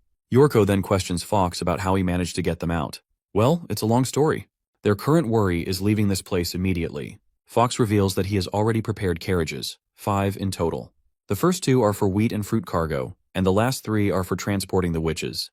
Yorko will also have to travel with the witches, while Fox intends to stay behind, as they can't afford to lose important intel on Dawn. They have to follow Roland's plans at all costs, but Yorko reminds him that, as the ambassador, he can't leave. But Fox reveals this is precisely why he must leave. After all, there are rats involved who helped rescue these witches. Ever since he arrived in Dawn, he had been maintaining relationships with the local rats. When the rats tracked the 3 witches to rescue them, those witches were already surrounded by soldiers. This means the King of Dawn had already known where the witches were hiding for a while and stayed one step ahead of them. This is why it's dangerous for Yorko to stay in Radiant City, and leaving is the best option. Yorko then worries if Fox is captured. Well, getting captured is the last thing Fox has in mind. They can only capture people with names, and since he's hidden in the shadows, no one knows who Fox is. In their eyes, he doesn't even exist. And so, as the dawn begins to settle, Yorko departs in the 5 carriages. Once the night falls, they take refuge in the forest. The men escorting them are people provided by Fox, and they are indeed very reliable. Annie then, out of the blue, apologizes to Yorko for the trouble she caused that day. Though she may not be handing them over to the King of Dawn, she still can't fully trust him. But Emmy vouches for Yorko, claiming he's not a bad person. It looks like 76 is also accompanying them on this journey. She feels quite happy that they are all from Wolfheart. Annie admits that while they were not born in the same city, they indeed belong to Wolfheart. 76 then recalls how Wolfheart was forcefully merged with the church, which caused the native witches a lot of trouble. Seeing Hero's missing legs, she wonders if the church is responsible for her leg loss. Annie reveals they were cut off by the very people Hero was protecting. You see, when Wolfheart was going through its darkest times, Hero took it upon herself to save everyone around her. But those people only returned her gesture with hatred instead. If they wish to hear the story, Annie is ready to share, but she gives them a clear warning that it's an unsettling one. It all started years ago, when the church's armies forcibly made their way into Wolfheart City, catapulting corpses infected with the plague over the city walls. But because of her, the plague didn't spread, as she was able to transfer illnesses to other living things, such as rats, cats, dogs, and other livestock, which became the victims of that plague. Still, some humans got infected. So the citizens dug a huge pit in the slums, and everyone infected with the plague was gathered there. Hero transferred the plague to animals, which were tossed into the pit to burn. Slowly, people viewed her as the savior of Wolfheart and started calling her Hero. Hero saved many people, and Emmy and she were also cured because of her. But in the end, there were only so many animals around, while the church kept spreading more plague. And even when the Wolfheart citizens collected every animal around to burn in the pit, there simply weren't enough animals to cure everyone. As the war dragged on, a few of the stronger began using the weak to save themselves. So everyone lost their humanity and became selfish in order to protect themselves. Still, to this day, Hero is haunted by the memories of when she infected the living people with the plague with her own hands. At first, the people thrown into the pit were criminals and prisoners. Then it became the elderly injured soldiers and captured judgment soldiers. Hero didn't want to give in to infecting humans anymore, so everyone's attitude toward her changed. They locked her up in a cell and threatened her, but Hero still said no. In the end, the guard she once saved cut her legs off. She had worked so hard to heal everyone and stop the cries of pain, but they chose to ignore her own cries of despair. In the end, they started a fire in the cell. As fate would have it, the one who saved the legless Hero was a captive from the Judgment Army in prison. The church's soldiers helped Hero out of the cell, and with their help, she finally managed to escape. After the war, the surviving Judgment warriors even provided her with food and clothes for a while, until their army returned to Hermes, and they had to say goodbye to her. Since she was able to save thousands of citizens in Wolfheart City, she earned the title of Hero. This story gives Yorko a lot to think about. The sheer amount of pain these witches have gone through. If he were in their shoes, treated harshly, he too might have viewed everyone as his enemy and killed them all for revenge. Yorko then assures them that the hero's legs might be able to be healed. After all, there were over 300 witches in Grey Castle, so there's a possibility that one of them has the ability to regenerate amputated limbs, or even grow new ones. 76 questions how in the hell the King of Grey Castle managed to gather so many witches. Well, it's a long story, and Yorko doesn't want to bore them with the details. Instead, he gives them a brief explanation. An old friend of his was practically born to be a ruler. He saw through the church's schemes long ago. Not only can witches live like normal people in his territory, but he also spread the news to every corner of Grey Castle. As time passed, plenty of witches arrived and pledged their loyalty to him. Furthermore, in Neverwinter City, every witch is promised a suitable job. Emmy gets excited upon hearing this and asks what kind of jobs they can have. Yorko reveals that it all depends on one's ability. For example, witches who can use fire help smith metals, while those who can control wind operate windmills and other similar tasks. Since Roland plans on building a new capital city in the western region, he needs a lot of manpower. Even if their abilities aren't particularly useful, there will still be plenty of opportunities for them to work as normal laborers. Once again, Annie butts in, trying to convince Emmy not to fall for these lies. Yorko understands her concerns but assures her that she'll see the truth for herself once they get there. The next day arrives, and Yorko has made it to the Breeze Mountains of the Kingdom of Dawn. Given how much they've traveled, they should reach the northern region of Grey Castle after another day heading south. Suddenly, one of the escorts reports that they're being followed. This throws poor Yorko into an absolute frenzy. The escort reveals that there are knights 7 or 8 miles away. They can't see them from here, but they're approaching. The knights aren't moving very fast, but since Yorko's carriage is slower than before, they'll eventually catch up. The escort suggests abandoning the carriages and continuing on foot since there's a dense forest nearby where horses can't pass. If they move through the forest, the knights who are all on horseback won't be able to catch up. But if they continue on the carriage, the knights will get closer, and if they catch up, everyone will be as good as dead. Someone also has to stay behind with the abandoned carriage. In other words, someone has to make a sacrifice. Yorko isn't thrilled to hear this. But then, 76 volunteers to stay behind. While Yorko isn't happy about it, he doesn't have a choice. Before leaving, he turns to 76 for one last conversation, just worried about her well-being. 76 reminds him that she was trained for 5 years in combat by the auction house. She's fast on her feet, so there's nothing to worry about. By the way, that auction house is also called Black Money, so if the name comes up later, don't get confused. 76 then reveals her plan. She'll travel to a nearby village and blend in with the villagers, becoming practically unrecognizable. Once everything blows over, she'll rendezvous and meet them at the border. But Yorko isn't sure she'll make it out unscathed. The village she's talking about is 30 miles away. There's no way anyone who stays behind will reach it before the knights do. If she gets caught, the knights won't show her any mercy. Yorko even considers sacrificing himself instead. If he's caught, King Appin will probably just demand a huge ransom from Roland, but he wouldn't face execution.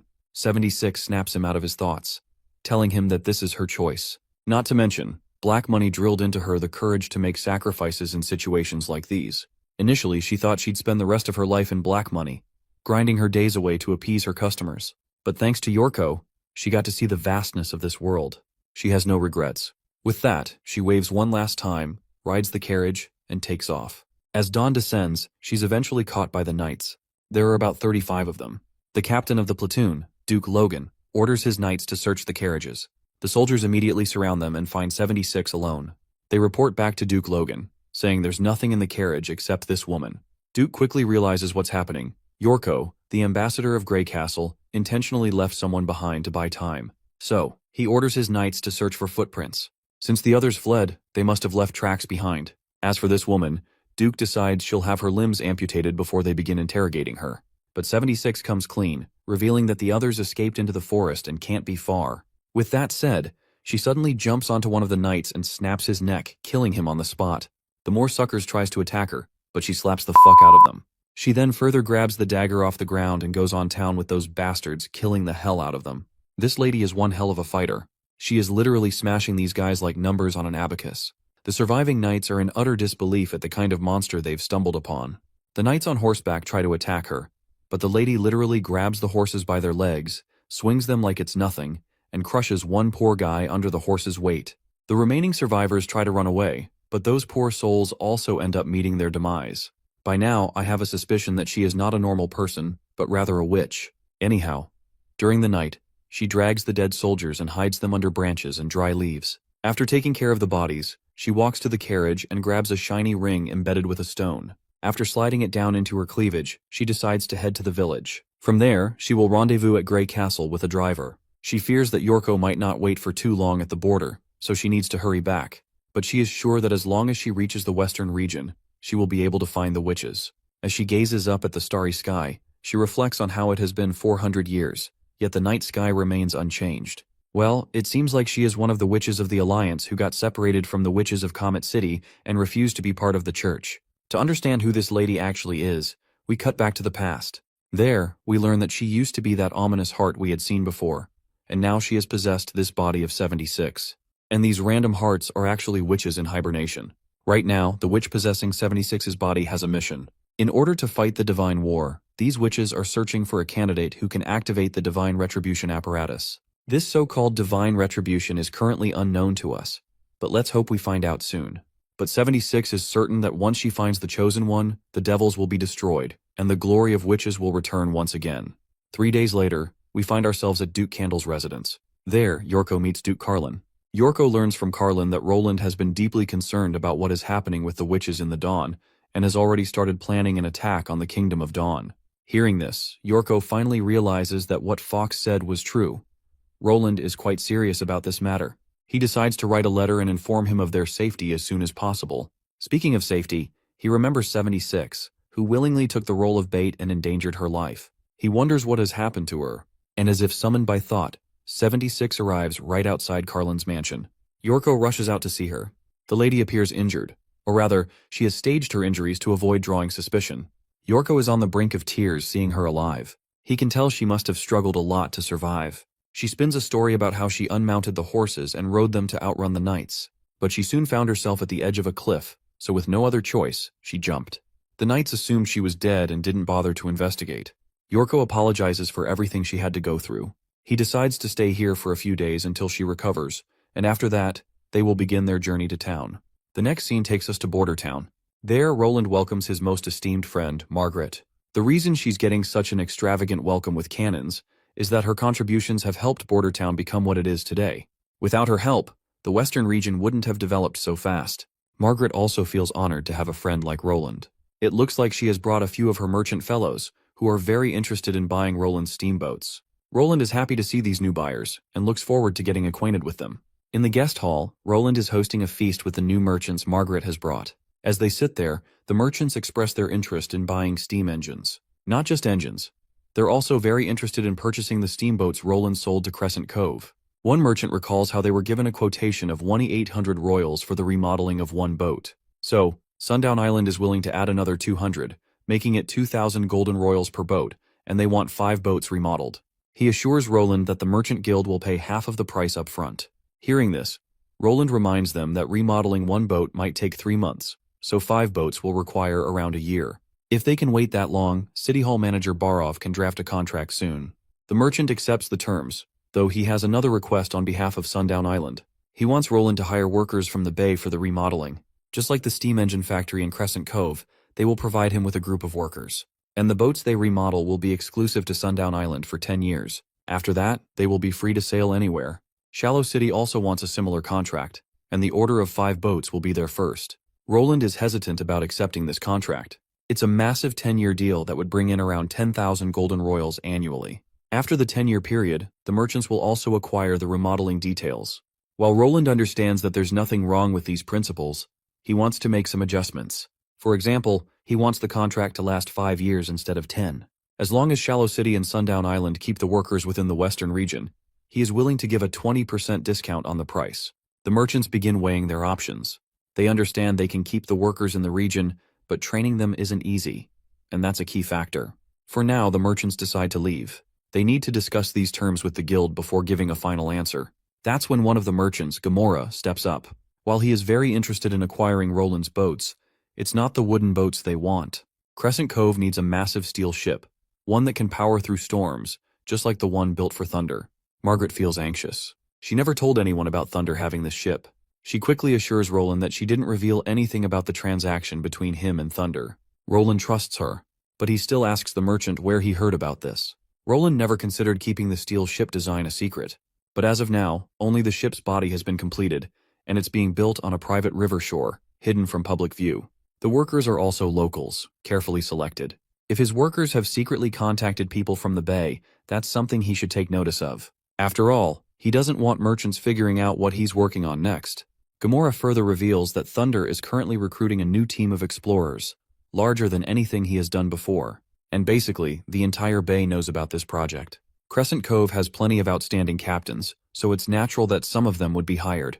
As for the details about the incredible ship, they learned it from Lord Thunder himself. After all, he needs to show his strength if he's heading to Pahomo Island and the Western Seas. Roland then asks how many people know about this. Gamora reveals that there aren't many. If the Crescent Cove Guild didn't have so many skilled captains, Lord Thunder wouldn't have told them anything. Roland believes it's difficult to build another ship like this anytime soon, so he is not in a position to entertain this request. One of the merchants is totally fine with that. He is willing to buy a ship once Roland is done with Thunder's order. After that, the Crescent Cove Guild is willing to pay 25% up front, and once construction starts, they can immediately pay the remaining 75%. Roland is quite astonished by how bluntly these merchants discuss paying money up front before even knowing the price of the product. Finally, he responds, expressing gratitude for their trust in Neverwinter City. However, he explains that the city also requires many steel ships, and it may take up to 2 to 4 years before Neverwinter City produces enough ships for themselves, let alone producing for others. He then also proposes a solution. If the merchants are willing to send their own workers to assist in shipbuilding, it would not only speed up construction, but also allow Crescent Cove to acquire the necessary knowledge to build more ships in the future. Gamora initially takes this suggestion as a humble joke. If the steel ship's abilities are truly as impressive as Lord Thunder described, then Roland may become the Bay's most sought-after trading partner. The merchants do not wish to appear greedy by acquiring such a valuable trade secret. Roland, amused by their reaction, assures them that he is entirely serious. This shocks the merchants beyond belief. They struggle to confirm once again whether Roland is genuinely willing to share the secrets of shipbuilding with the Crescent Cove Merchant Guild. Roland nods affirmatively. As long as they can provide enough workers, such as blacksmiths, carpenters, or even apprentices, he is willing to cooperate. If they cannot provide the necessary 2,000 laborers, then they also have the option of training their citizens, with a 5-year period to accomplish this task.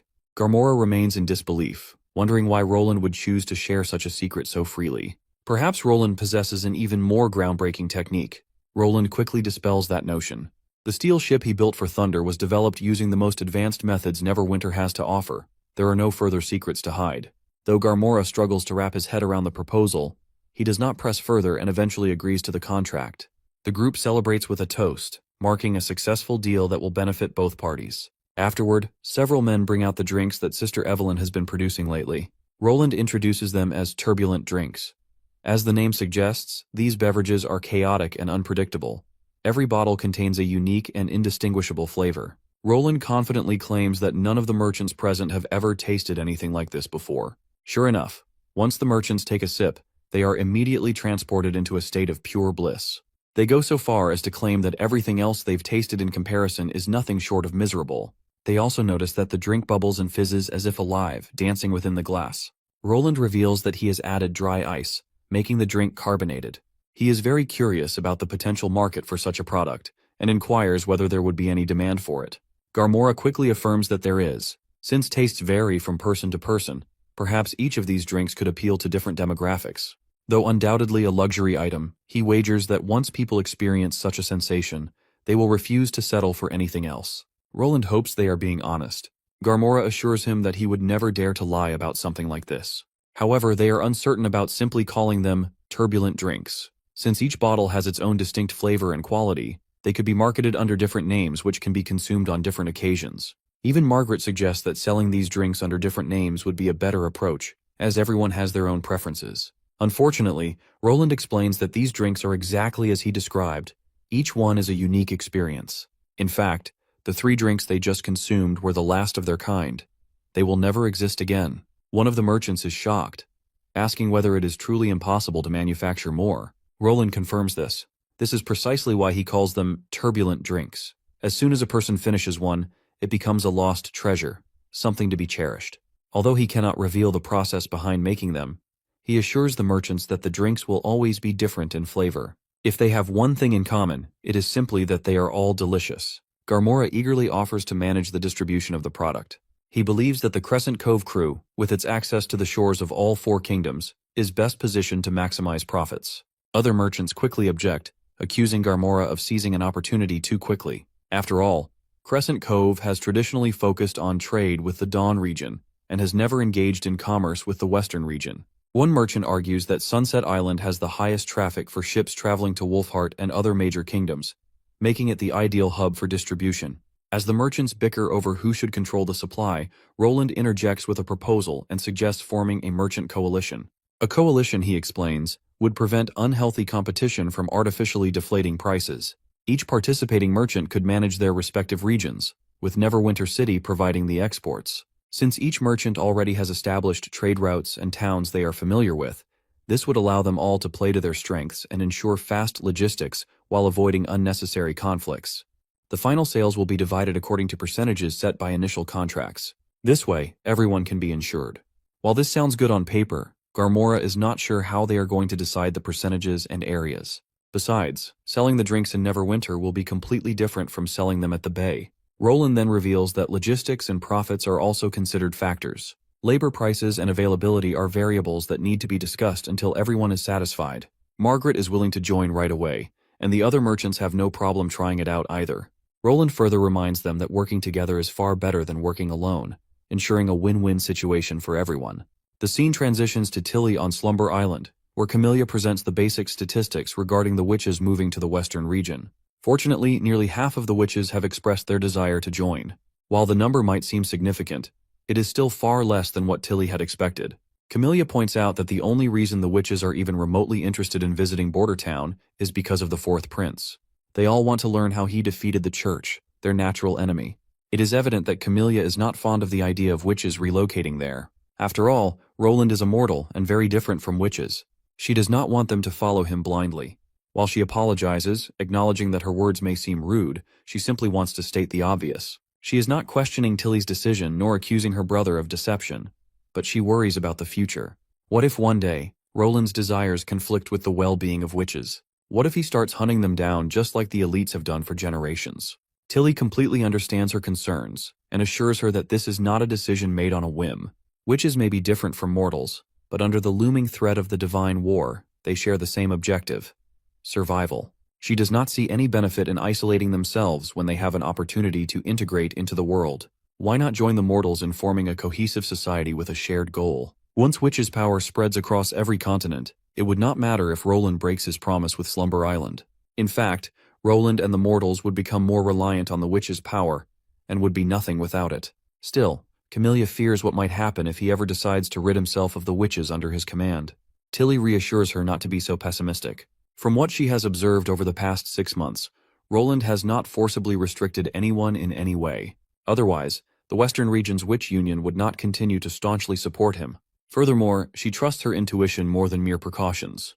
And right now, her intuition tells her that Roland is harmless. Camellia finally exhales in relief, especially since Tilly's predictions have never been wrong. Understanding the situation, she promises to quickly finish preparations to transport the witches.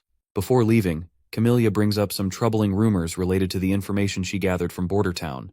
Apparently, some people believe that since an empire of witches once ruled over mortals, they can mirror that past alliance and create a society where witches are superior. Essentially, they seek to restore their ancestors' glory. Tilly questions which faction is behind this conspiracy, wondering if it is the Bloodfang witches. However, Camellia dismisses the notion, stating that the Bloodfang witches still pledge loyalty to strength.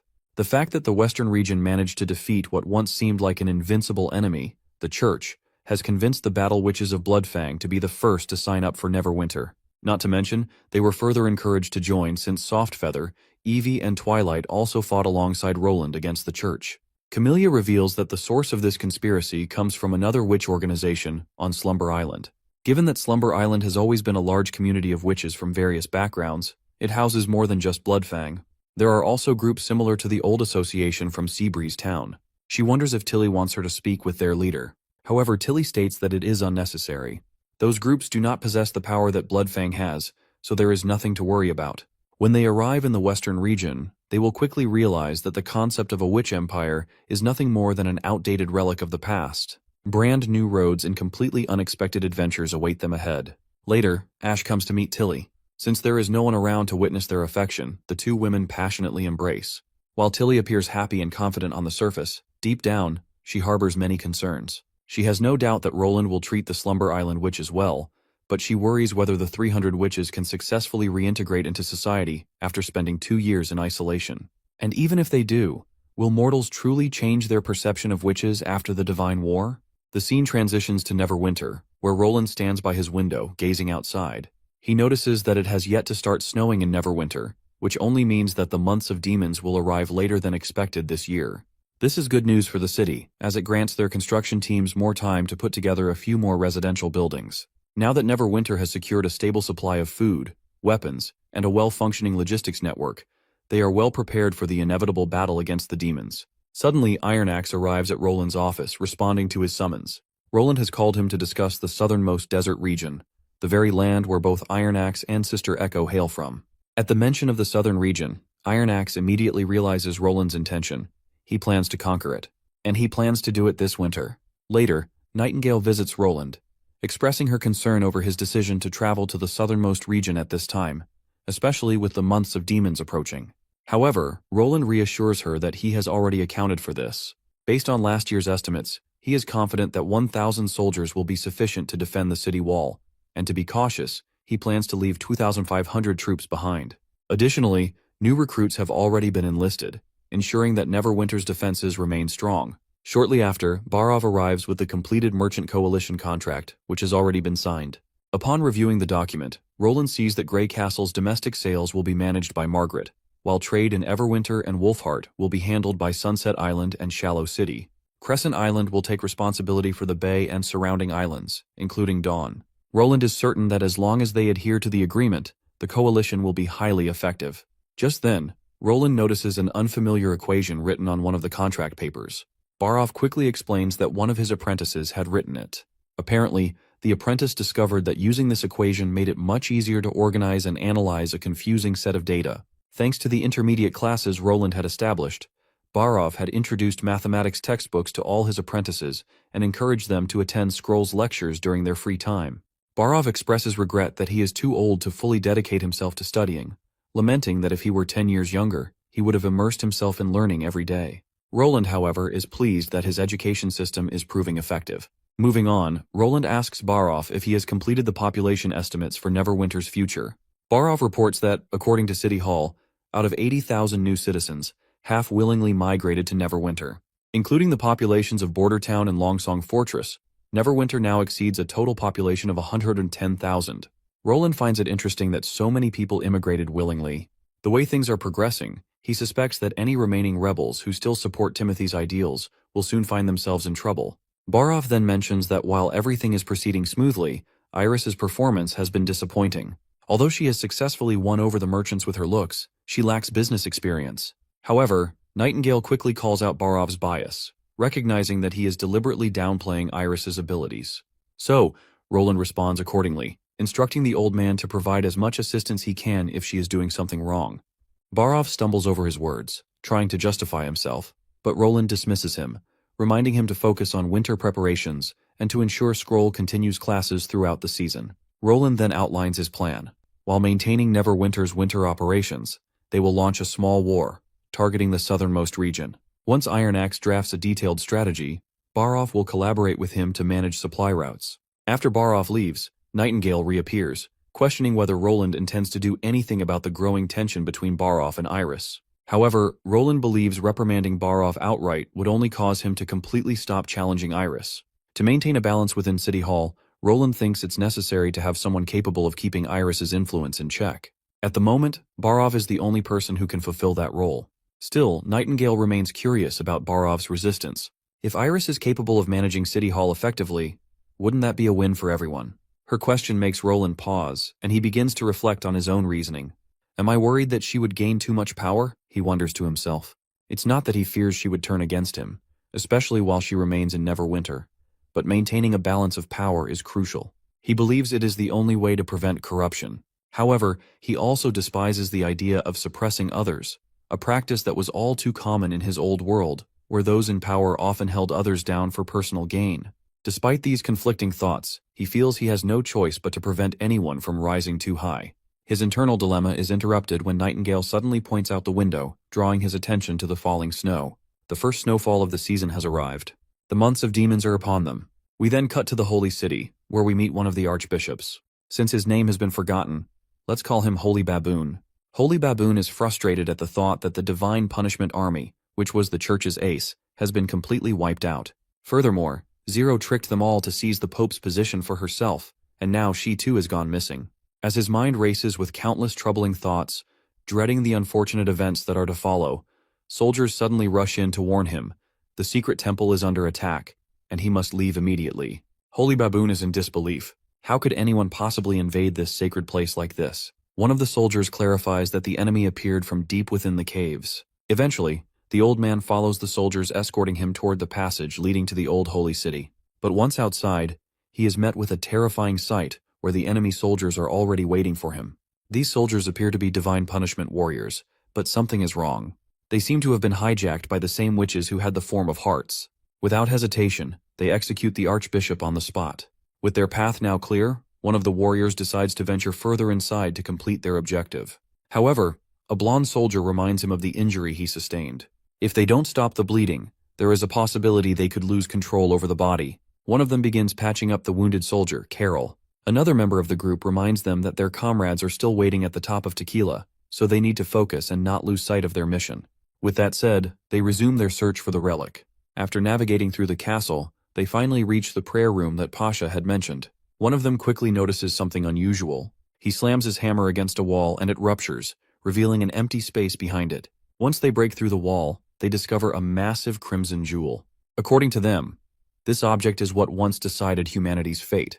Before the eager hammer-wielding soldier can lay his hands on it, his companion Zoe reminds him of the strict guidelines they must follow. First, they must never lose focus while moving the relic. Secondly, they must refrain from connecting to God. There is also a third precaution that Pasha warned them about. As soon as they place their hands on the stone, they realize that it is trying to connect with them. The stone suddenly begins to speak, offering them comfort, happiness, pain, warmth, and cold.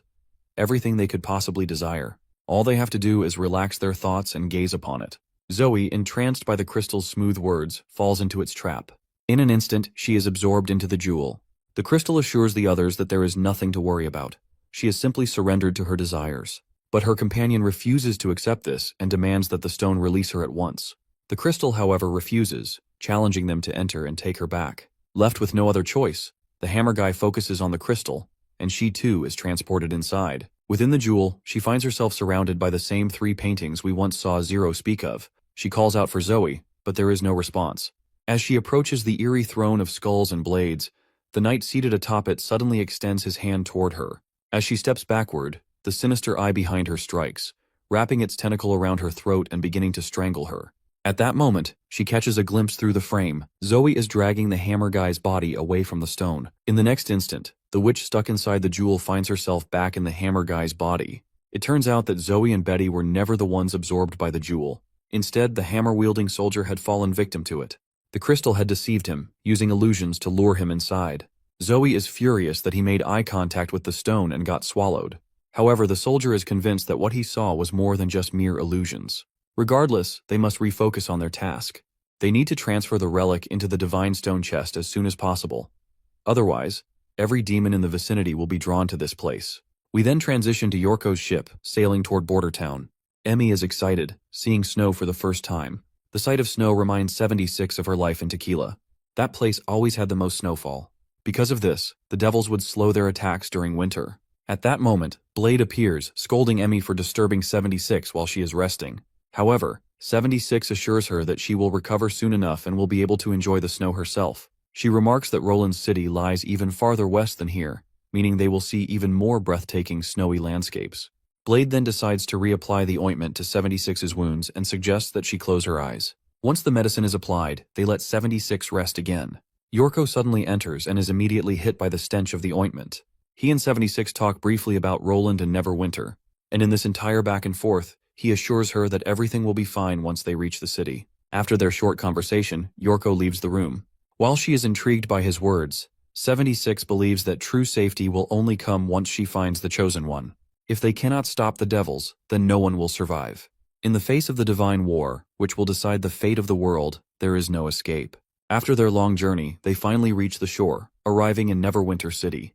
Emmy is thrilled, and as they peek out from the ship, they spot several witches waiting on the dock to welcome them. Annie is relieved to see that the ambassador had not been lying after all. Still, she wants to remain cautious, warning Blade and Emmy to stay alert at all times and to follow her gestures and gaze. Finally, Wendy, Nightingale, and Sister Leaf board the ship, welcoming them all to Neverwinter City. Wendy introduces herself as the manager of the Witch Union and warmly invites them to ask any questions they may have. In the background, 76 takes notice of how unnervingly friendly and welcoming these witches are. They haven't even bothered to ask about their abilities. Even in Tequila, where witches were dominant, newcomers weren't welcomed so freely, not even if they were transcendents. Then, 76 feels a gaze on her and notices Nightingale staring at her intently, which unsettles her. It feels as though she is being interrogated without words. Out of curiosity, Annie wonders aloud why they haven't asked about their abilities yet, as it seems unusual compared to any other witch organization. Wendy explains that they usually conduct an ability test 3 days after arrival. Since everyone must be exhausted from the trip, it's only fair they receive some well-deserved rest first. Annie then questions what would happen if their abilities turned out to have no utility. Wendy reassures her that no ability is useless. At least, that is what both Majesty Roland and the Witch Union firmly believe. The ability test isn't conducted to determine their worth, but rather to better understand each individual witch. Regardless of the results, no one is forced to join the Witch Union. Even if they choose not to work for Roland, every witch is free to live like a normal citizen. While the Witch Union does not pressure anyone into signing a contract, joining comes with significant benefits, and the work is relatively easy. This is why most witches choose to join right away. Hearing all of this, 76 falls into deep thought. If this place truly allows witches to lead normal lives, then it meets the conditions necessary to birth high-tier witches.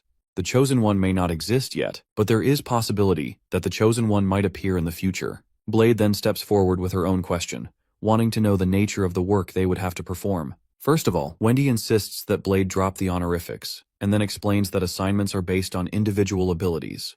For example, Miss Evelyn, who can enchant wine, has established a brewery in the city. Miss Moon, with her magnetizing ability, is responsible for providing energy to their factories. And Miss Nana, whose outstanding healing abilities have earned her the title of the Angel of Neverwinter, tends to the injured. Hearing about healing abilities, Emmy suddenly perks up and asks if it would be possible to restore Hero's legs. While Wendy isn't certain, she suggests they ask Nana directly. Next, it is Nightingale's turn to conduct introductions and background checks on each witch. 76 quickly realizes that Nightingale is exuding magic, which does not surprise her. A large witch organization is bound to have individuals capable of discerning truth from lies. However, 76 is confident that since Nightingale cannot connect directly to her mind, she won't be able to distinguish between truths and carefully crafted fabrications. Nightingale begins her introductions with Emmy and proceeds with the rest. Finally, it is 76's turn.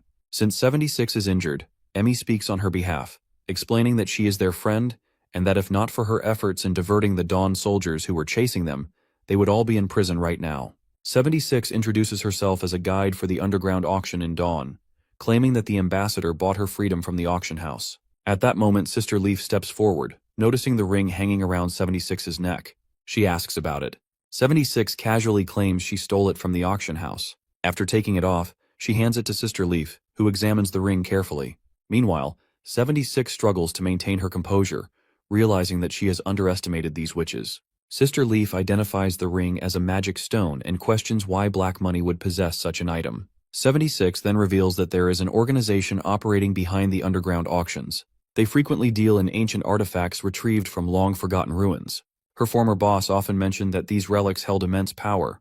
After all, the most intriguing goods are always the most coveted among the auction house's clients. In addition to selling artifacts, the auction house also trafficked witches. Emmy confirms this, revealing that she herself had been auctioned off before the ambassador saved her. Hearing this, Nightingale assures Emmy that those responsible will get what they deserve. 76 then requests her ring back, and Sister Leaf promptly returns it. With that, Sister Leaf decides it's time to head back to the castle, where they can discuss the rest of these juicy details. She is certain that Miss Agatha will be particularly interested in this ring. The name Agatha rings a familiar bell for 76, but she keeps her suspicions to herself. Soon enough, 76 is placed on a stretcher and escorted to the castle. As they move through the city, 76 takes note of how, despite the arrival of winter and the start of the months of demons, daily life in Neverwinter appears to be unaffected. Emmy and Blade, meanwhile, are awestruck by the ships docked at the port. They lack oars, and even more bizarrely, they appear to be made of stone. Upon arriving at the castle, Wendy introduces Hero to Nana, the healer known for her ability to heal any wound, fresh or old. When asked about amputations, Nana agrees to attempt regrowing Hero's legs. However, after trying, nothing happens. Nana apologizes, explaining that her ability won't work unless they still have Hero's severed legs. Emmy, bewildered, rhetorically asks if Nana is seriously suggesting they retrieve the lost limbs. Anna confirms this and further clarifies that even a pair of freshly severed legs would suffice. Of course, Nana's blunt and morbid response spooks the hell out of Wendy and Emmy. Meanwhile, Nana remains indifferent, as she's merely stating what needs to be done.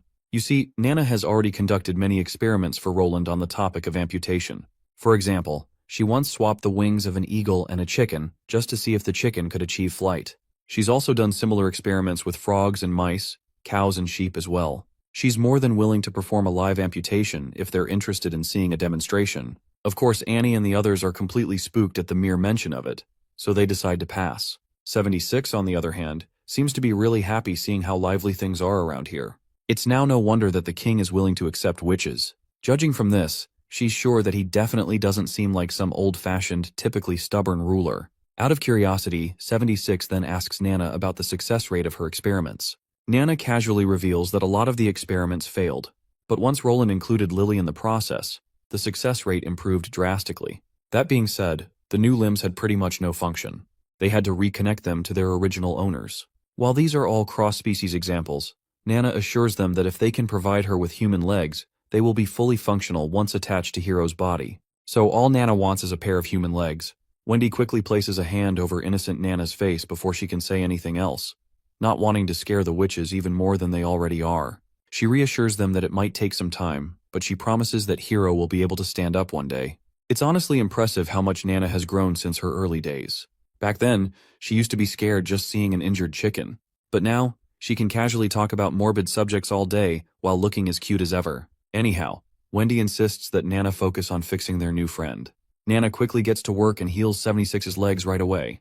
She takes note of how strong-willed 76 seems to be. Normally, people just fall into a deep sleep after recovering from an injury as brutal as this.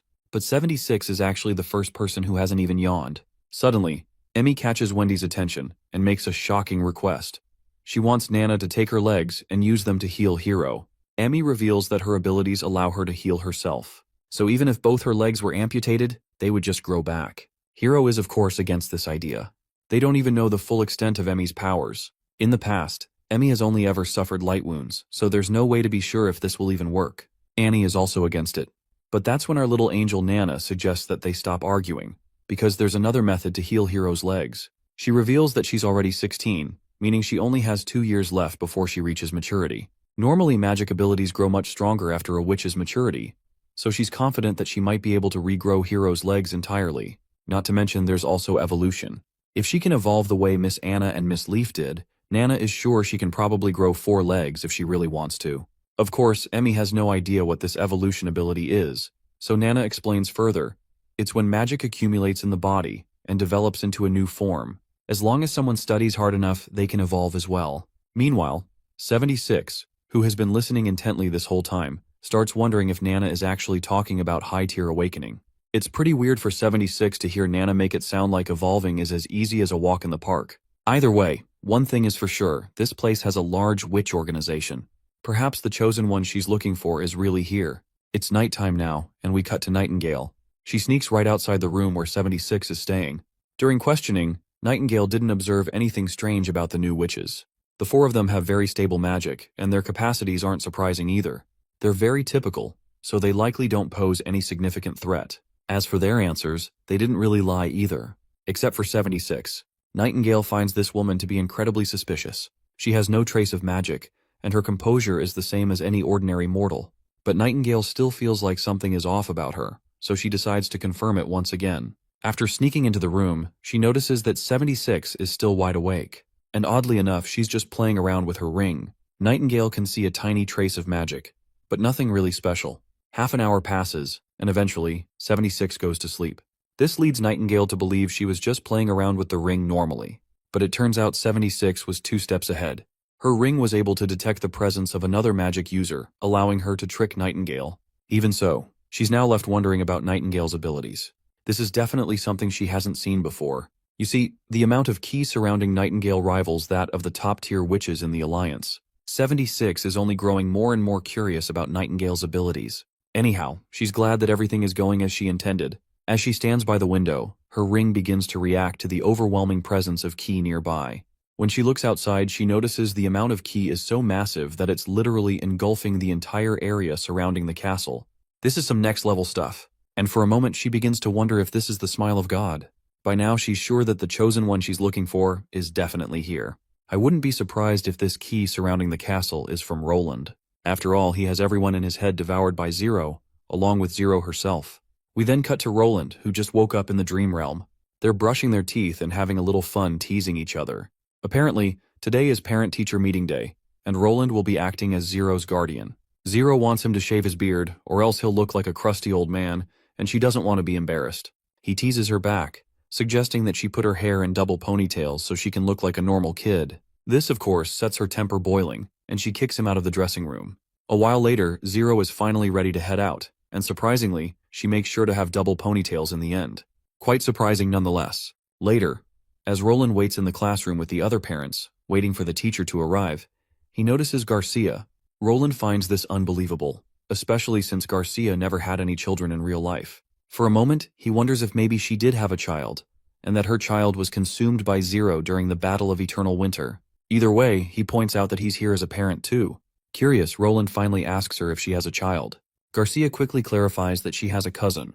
Roland notices that she isn't as grumpy toward him as she was when they first crossed paths. Finally, the teacher arrives to start the conference. Since the conference has started and they can't speak out loud, Garcia passes a written note, asking if Roland is the mysterious martial artist who was running on the street a while ago. Roland remembers the encounter he had with that zombie-like guy and asks her how she knew he was there, to which she claims that she was able to sense his body language because of the natural power he had.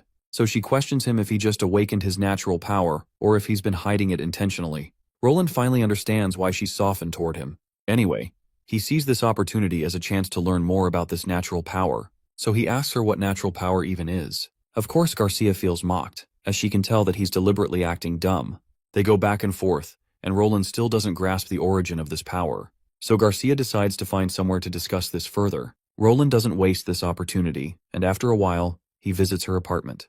As soon as he steps inside, he's awestruck by how lavish her place looks. As they sit down, Roland asks if she lives here alone or with her cousin, to which she responds that she's not very close to her cousin. Not to mention, her cousin's entire Sanya family could be considered her enemies. It's all related to the demolition of this area. The Sanya family wants to demolish this building, and they're using her cousin to convince her to leave. But if she leaves, the company will be able to break everything down. She's curious as to why Roland isn't aware of this widely spread common information. Roland finds himself in a tight spot. He seems to have forgotten that he's not dealing with someone like Zero.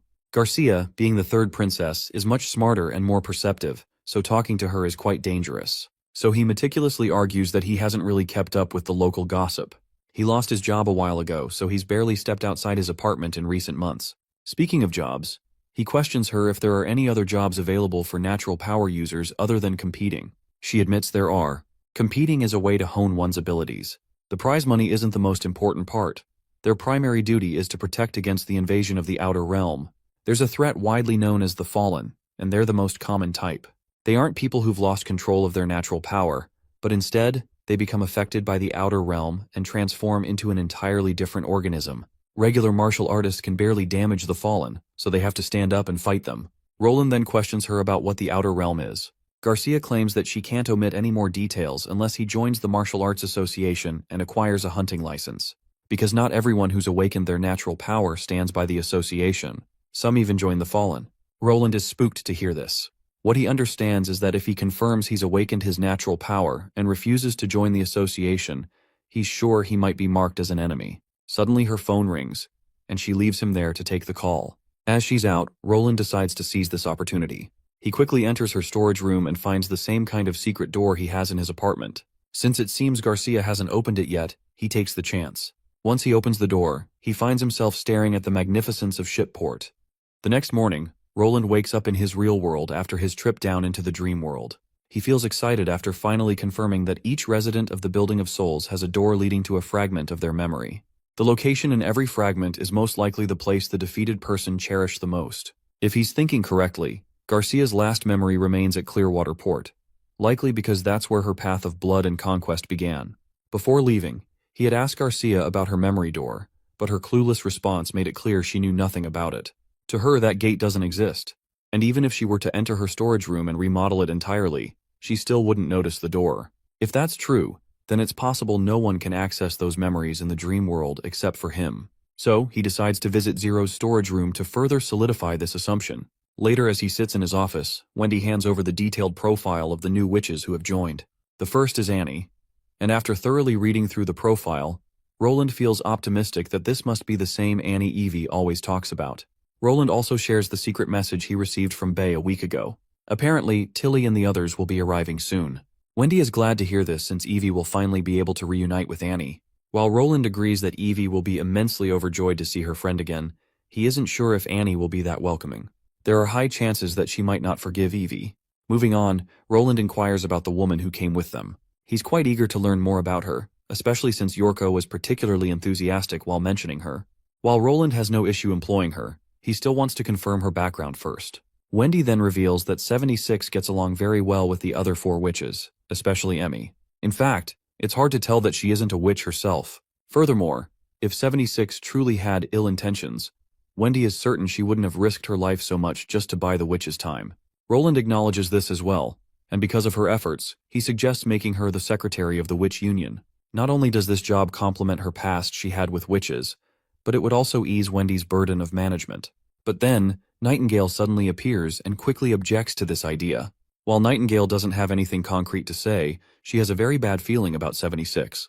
Roland can tell something must be off for Nightingale to react this way, so he decides to put the matter aside for now.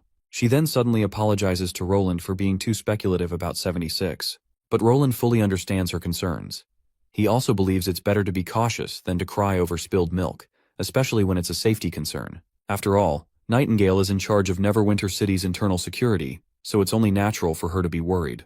Roland then asks her what exactly she finds wrong with 76. After all, Nightingale's notes didn't mention anything suspicious about her. Nightingale reveals that while she didn't detect any lies from 76, her reactions and body language don't match that of a typical slave. Later, at the dining table, the new witches gather alongside 76. Emmy is absolutely overjoyed to see bread, fried eggs, and milk, a luxury she never had the chance to enjoy before. As Annie and the others eat together, smiles of joy spread across their faces. Meanwhile, 76 realizes that the witches have finally found the sanctuary they were searching for. It's only a matter of time before this place becomes the next holy city, because the Chosen One has appeared. Emmy then curiously turns to 76, noticing the heavy eye bag stretching across her face. She wonders why 76 didn't get any sleep. 76 explains that she was simply too excited to fall asleep. Emmy reminds her that Wendy promised to give them a tour of the city, so she should get some rest first. Speaking of Wendy, she soon arrives with a newly developed wheelchair. While Emmy is surprised to see it, Wendy reveals how Anna and Soraya stayed up late last night building it. With this, Hero will be able to move around on her own for short distances. The mention of Anna immediately catches 76's attention. Anna is the name of a high-tier witch she once heard from Nana. 76 finds it hard to believe that such a high-tier witch would go to such lengths to build something like this for a crippled witch. Hero sits in her new wheelchair, expressing her gratitude for the gift. Annie then curiously asks when they will be having their tour of Neverwinter. She also wonders if they can have 76 tag along, as it would be very lonely for her to stay behind. Wendy hesitates before responding, and 76 takes note of Wendy's hesitation. Wendy's behavior leads 76 to believe they are still practicing caution. However, in the next moment, Wendy, with her usual smiling face, happily agrees to let 76 join them. With that, Wendy decides to start their tour, and their first destination will be the center of Neverwinter, the Northern Mines. Hearing this, 76 begins dreading the worst, thinking that perhaps they want to scare them off with labor if they disobey. Well, it looks like 76 is just overthinking things. Contrary to her beliefs, Wendy explains how these mines are the source of energy for Neverwinter. She's confident they'll understand this more once they get there. As they walk through the city, 76 also takes note of how active the town is. While they're walking, Wendy decides to give a quick rundown of witches and their abilities. Usually when witches awaken, they face the dangers of antiphase. The church used to call it being possessed by devils. But it's really just a natural reaction to rapid magical growth, not the nonsense the church used to feed people. Wendy further explains how to avoid antiphase pain and how the evolution of abilities works. After getting the gist, Emmy is excited to see her abilities evolve. 76, on the other hand, is in shock. The way Wendy described antiphase and evolution, she made it sound like everyday knowledge. She's trying to figure out why Comet City would hide crucial details about antiphase and label it as the work of devils. After all, the more witches that survived, the more divine punishment warriors the church produced. Wendy then catches everyone's attention when she shows them the listening sigil. This, of course, only deepens 76's curiosity about how Wendy has this sigil from Tequila. Right then, Lightning and Maggie arrive. Seeing Maggie speak, Emmy is shocked to see a talking pigeon. But Annie clarifies to her that they are witches. Wendy further confirms this, claiming that Maggie is one of the sisters who evolved her abilities. 76 is once again shocked to hear this. To think that Wendy just called this pet-like pigeon a high-tier witch. Because according to her understanding of awakened witches, they are the echelon of the Alliance. So it's very odd to see even pigeons being called awakened witches. Emmy is totally excited to see an awakened witch, and is very curious to know what her new abilities are. Lightning then explains how Maggie can turn into a big flying monster, which is far from cute. 76, unable to grasp all this overwhelming information, questions Wendy on how they can tell if this pigeon has actually evolved. Wendy elaborates that they can figure this out through magic. If a normal witch's magic looks like a cloud or mist, it forms into a solid shape once they evolve. For example, Maggie's magic today looks like a pair of white outstretched wings, and it's incredibly different from the mist it used to be. Internally, 76 realizes that this definition of awakening is the same as what the Alliance used, meaning Maggie is indeed a high-tier witch. Wendy also admits that she hasn't fully solidified yet, so she still has a lot to learn compared to Anna and the others. Once again, 76 is bewildered to hear this. For her, a normal witch performing the role of a manager is highly unusual. After all, it defies the norms of how the Alliance used to operate 400 years ago. As they walk, 76 also makes sure to scan Maggie and Lightning to figure out if they are the chosen one. But since her ring doesn't react, it means they are not. Finally, they reach the mines. Upon entering, the first thing 76 notices is the slogans plastered around the tunnel. The slogans are meant to empower the laborers and encourage them to perform better. Wendy recalls how, before Roland became the ruler of the border town, these mines would only produce a few hundred golden royals worth of minerals each season. The production would always slow down, which is why locals could barely survive on their paychecks. But when Roland arrived in the western region and saved a witch named Anna, a new door opened between mortals and witches. Now that they are here at the mines, Wendy decides to let them meet Anna as well. Not only is she the busiest witch in the Union, but she is also the only one who has evolved twice, which earned her the title of True Genius. As they head toward the facility where Anna is, 76 notices that the place is heavily guarded, meaning if someone came alone, they wouldn't have been allowed to enter. Besides, 76 is curious to know why this so-called genius witch spends her days in the mountains. Once they arrive, Anna knocks the gate, and a little girl, who is Lucia's sister, Belle, opens the gate. Lucia and Anna are essentially in charge of researching the qualities of minerals in this facility. Furthermore, Lucia's abilities evolved when she reached the age of maturity, and her magic capacity is second only to Anna's. She is one of the few witches in the Union who can wield the divine sigil. As for the divine sigil, it is a weapon that requires an enormous amount of magic. For a typical witch, making all 4 magic stones glow simultaneously is a daunting task. Because of this, Roland decided to use it as a benchmark tool for every witch. So far, only 4 people have been able to light it up to the last stone, and everyone is eagerly looking forward to seeing the 5th candidate capable of achieving such a feat. Now let's shift our focus to 76, who is growing increasingly astonished with each revelation thrown her way. For her, it is shocking enough to hear the name of that artifact again, let alone the fact that these people actually have one. You see, during the age of Tequila, that weapon was exclusive to the top 3 chairs of the Alliance. Blade then humbly asks how many witches have evolved new abilities. Well, the number is quite large, so Wendy takes a solid minute just to count to 10. Of course, 76 is once again shocked. Damn, everything is a shock for 76 at this point. I'm starting to feel like I'm repeating her reactions over and over. Hopefully, I'm not dragging the story down. Finally, Agatha emerges from the lab room, walking past the visitors without acknowledging their presence. Seeing Agatha immediately jogs 76's memory. She has definitely seen this woman before. Though it was a long time ago, Agatha was a prodigy, one of the high-tier witches of Tequila. 76 could never forget how she looked. But it just doesn't make sense. How is she still alive after all this time? It is simply unfathomable to think that she has just reunited with a witch from Tequila.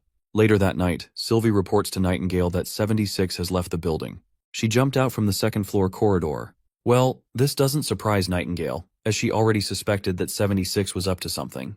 However, she has yet to figure out her agenda.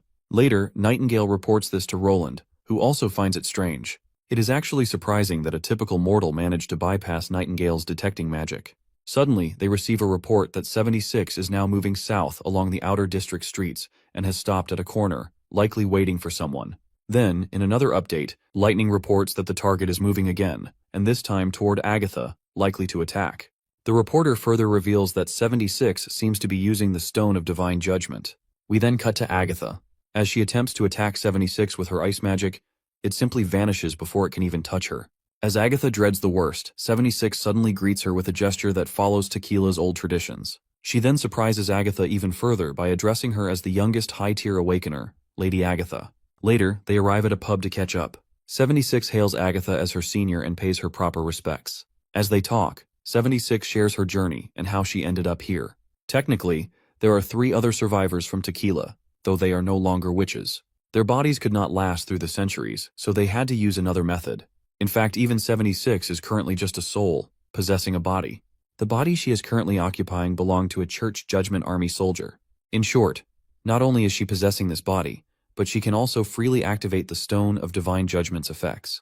This was actually Lady Alice's final goal. She wanted to create a divine punishment warrior that contained both witch and mortal. This way, blood loss would not kill the witch. Instead, the soul would transfer to another body, achieving the perfect super soldier. Agatha then questions the purpose of her visit. But before answering, 76 first wants to know if the Witch Union is aware of the Devils, the Divine War, and the Alliance. Agatha nods in acknowledgement and further reveals that they have, in fact, already begun preparing for the Third Divine War. The Witch Union recently engaged in combat with the Devils, even managing to take down a Slayer along with 4 fearsome Devils. After confirming all her doubts regarding the Witch Union and their motives, 76 finally decides to come clean about her identity. She reveals that she is here to find the Chosen One, someone capable of activating the divine punishment apparatus and eradicating all devils in a single sweep. Agatha is stunned by the mention of such a powerful device. To identify the Chosen One, Lady Pasha instructed her to find someone who displays the light of the key through a prismatic magic stone while using their abilities. This stone is embedded in a ring, which 76 now hands over to Agatha. 76 also expresses her willingness to explain everything to Wendy, since she is the manager of the witches. However, Agatha suggests she speak directly with the prince. Roland may seem like a flawed mortal, but he is the heart of the witches. 76 is skeptical. How could talking to a mortal possibly help? Agatha reassures her by admitting that she once felt the same way. But over time, she realized that without Roland, the Witch Union wouldn't exist. Neverwinter would not have flourished the way it has, and Greycastle would not have been able to defeat the Church.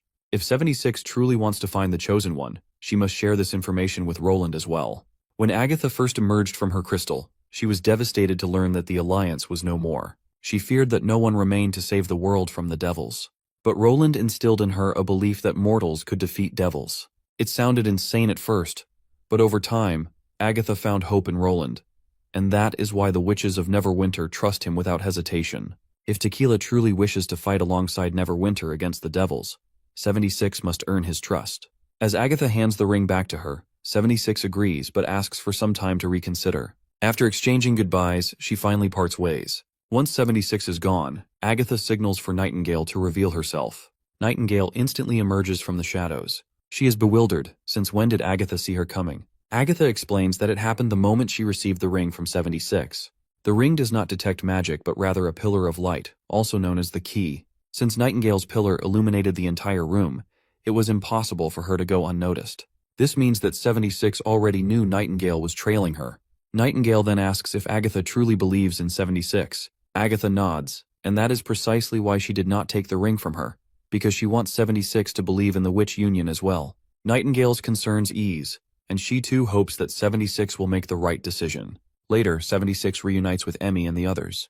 They are all engrossed in discussing the turbulent drinks they had, unable to stop showering relentless praise on the unbelievably rich and unique flavors. Emmy is convinced that even the elites of Wolfheart City have never tasted anything this incredible. Meanwhile, 76 takes a seat, immediately capturing everyone's attention. She has something important to say. She finally introduces herself as a tequila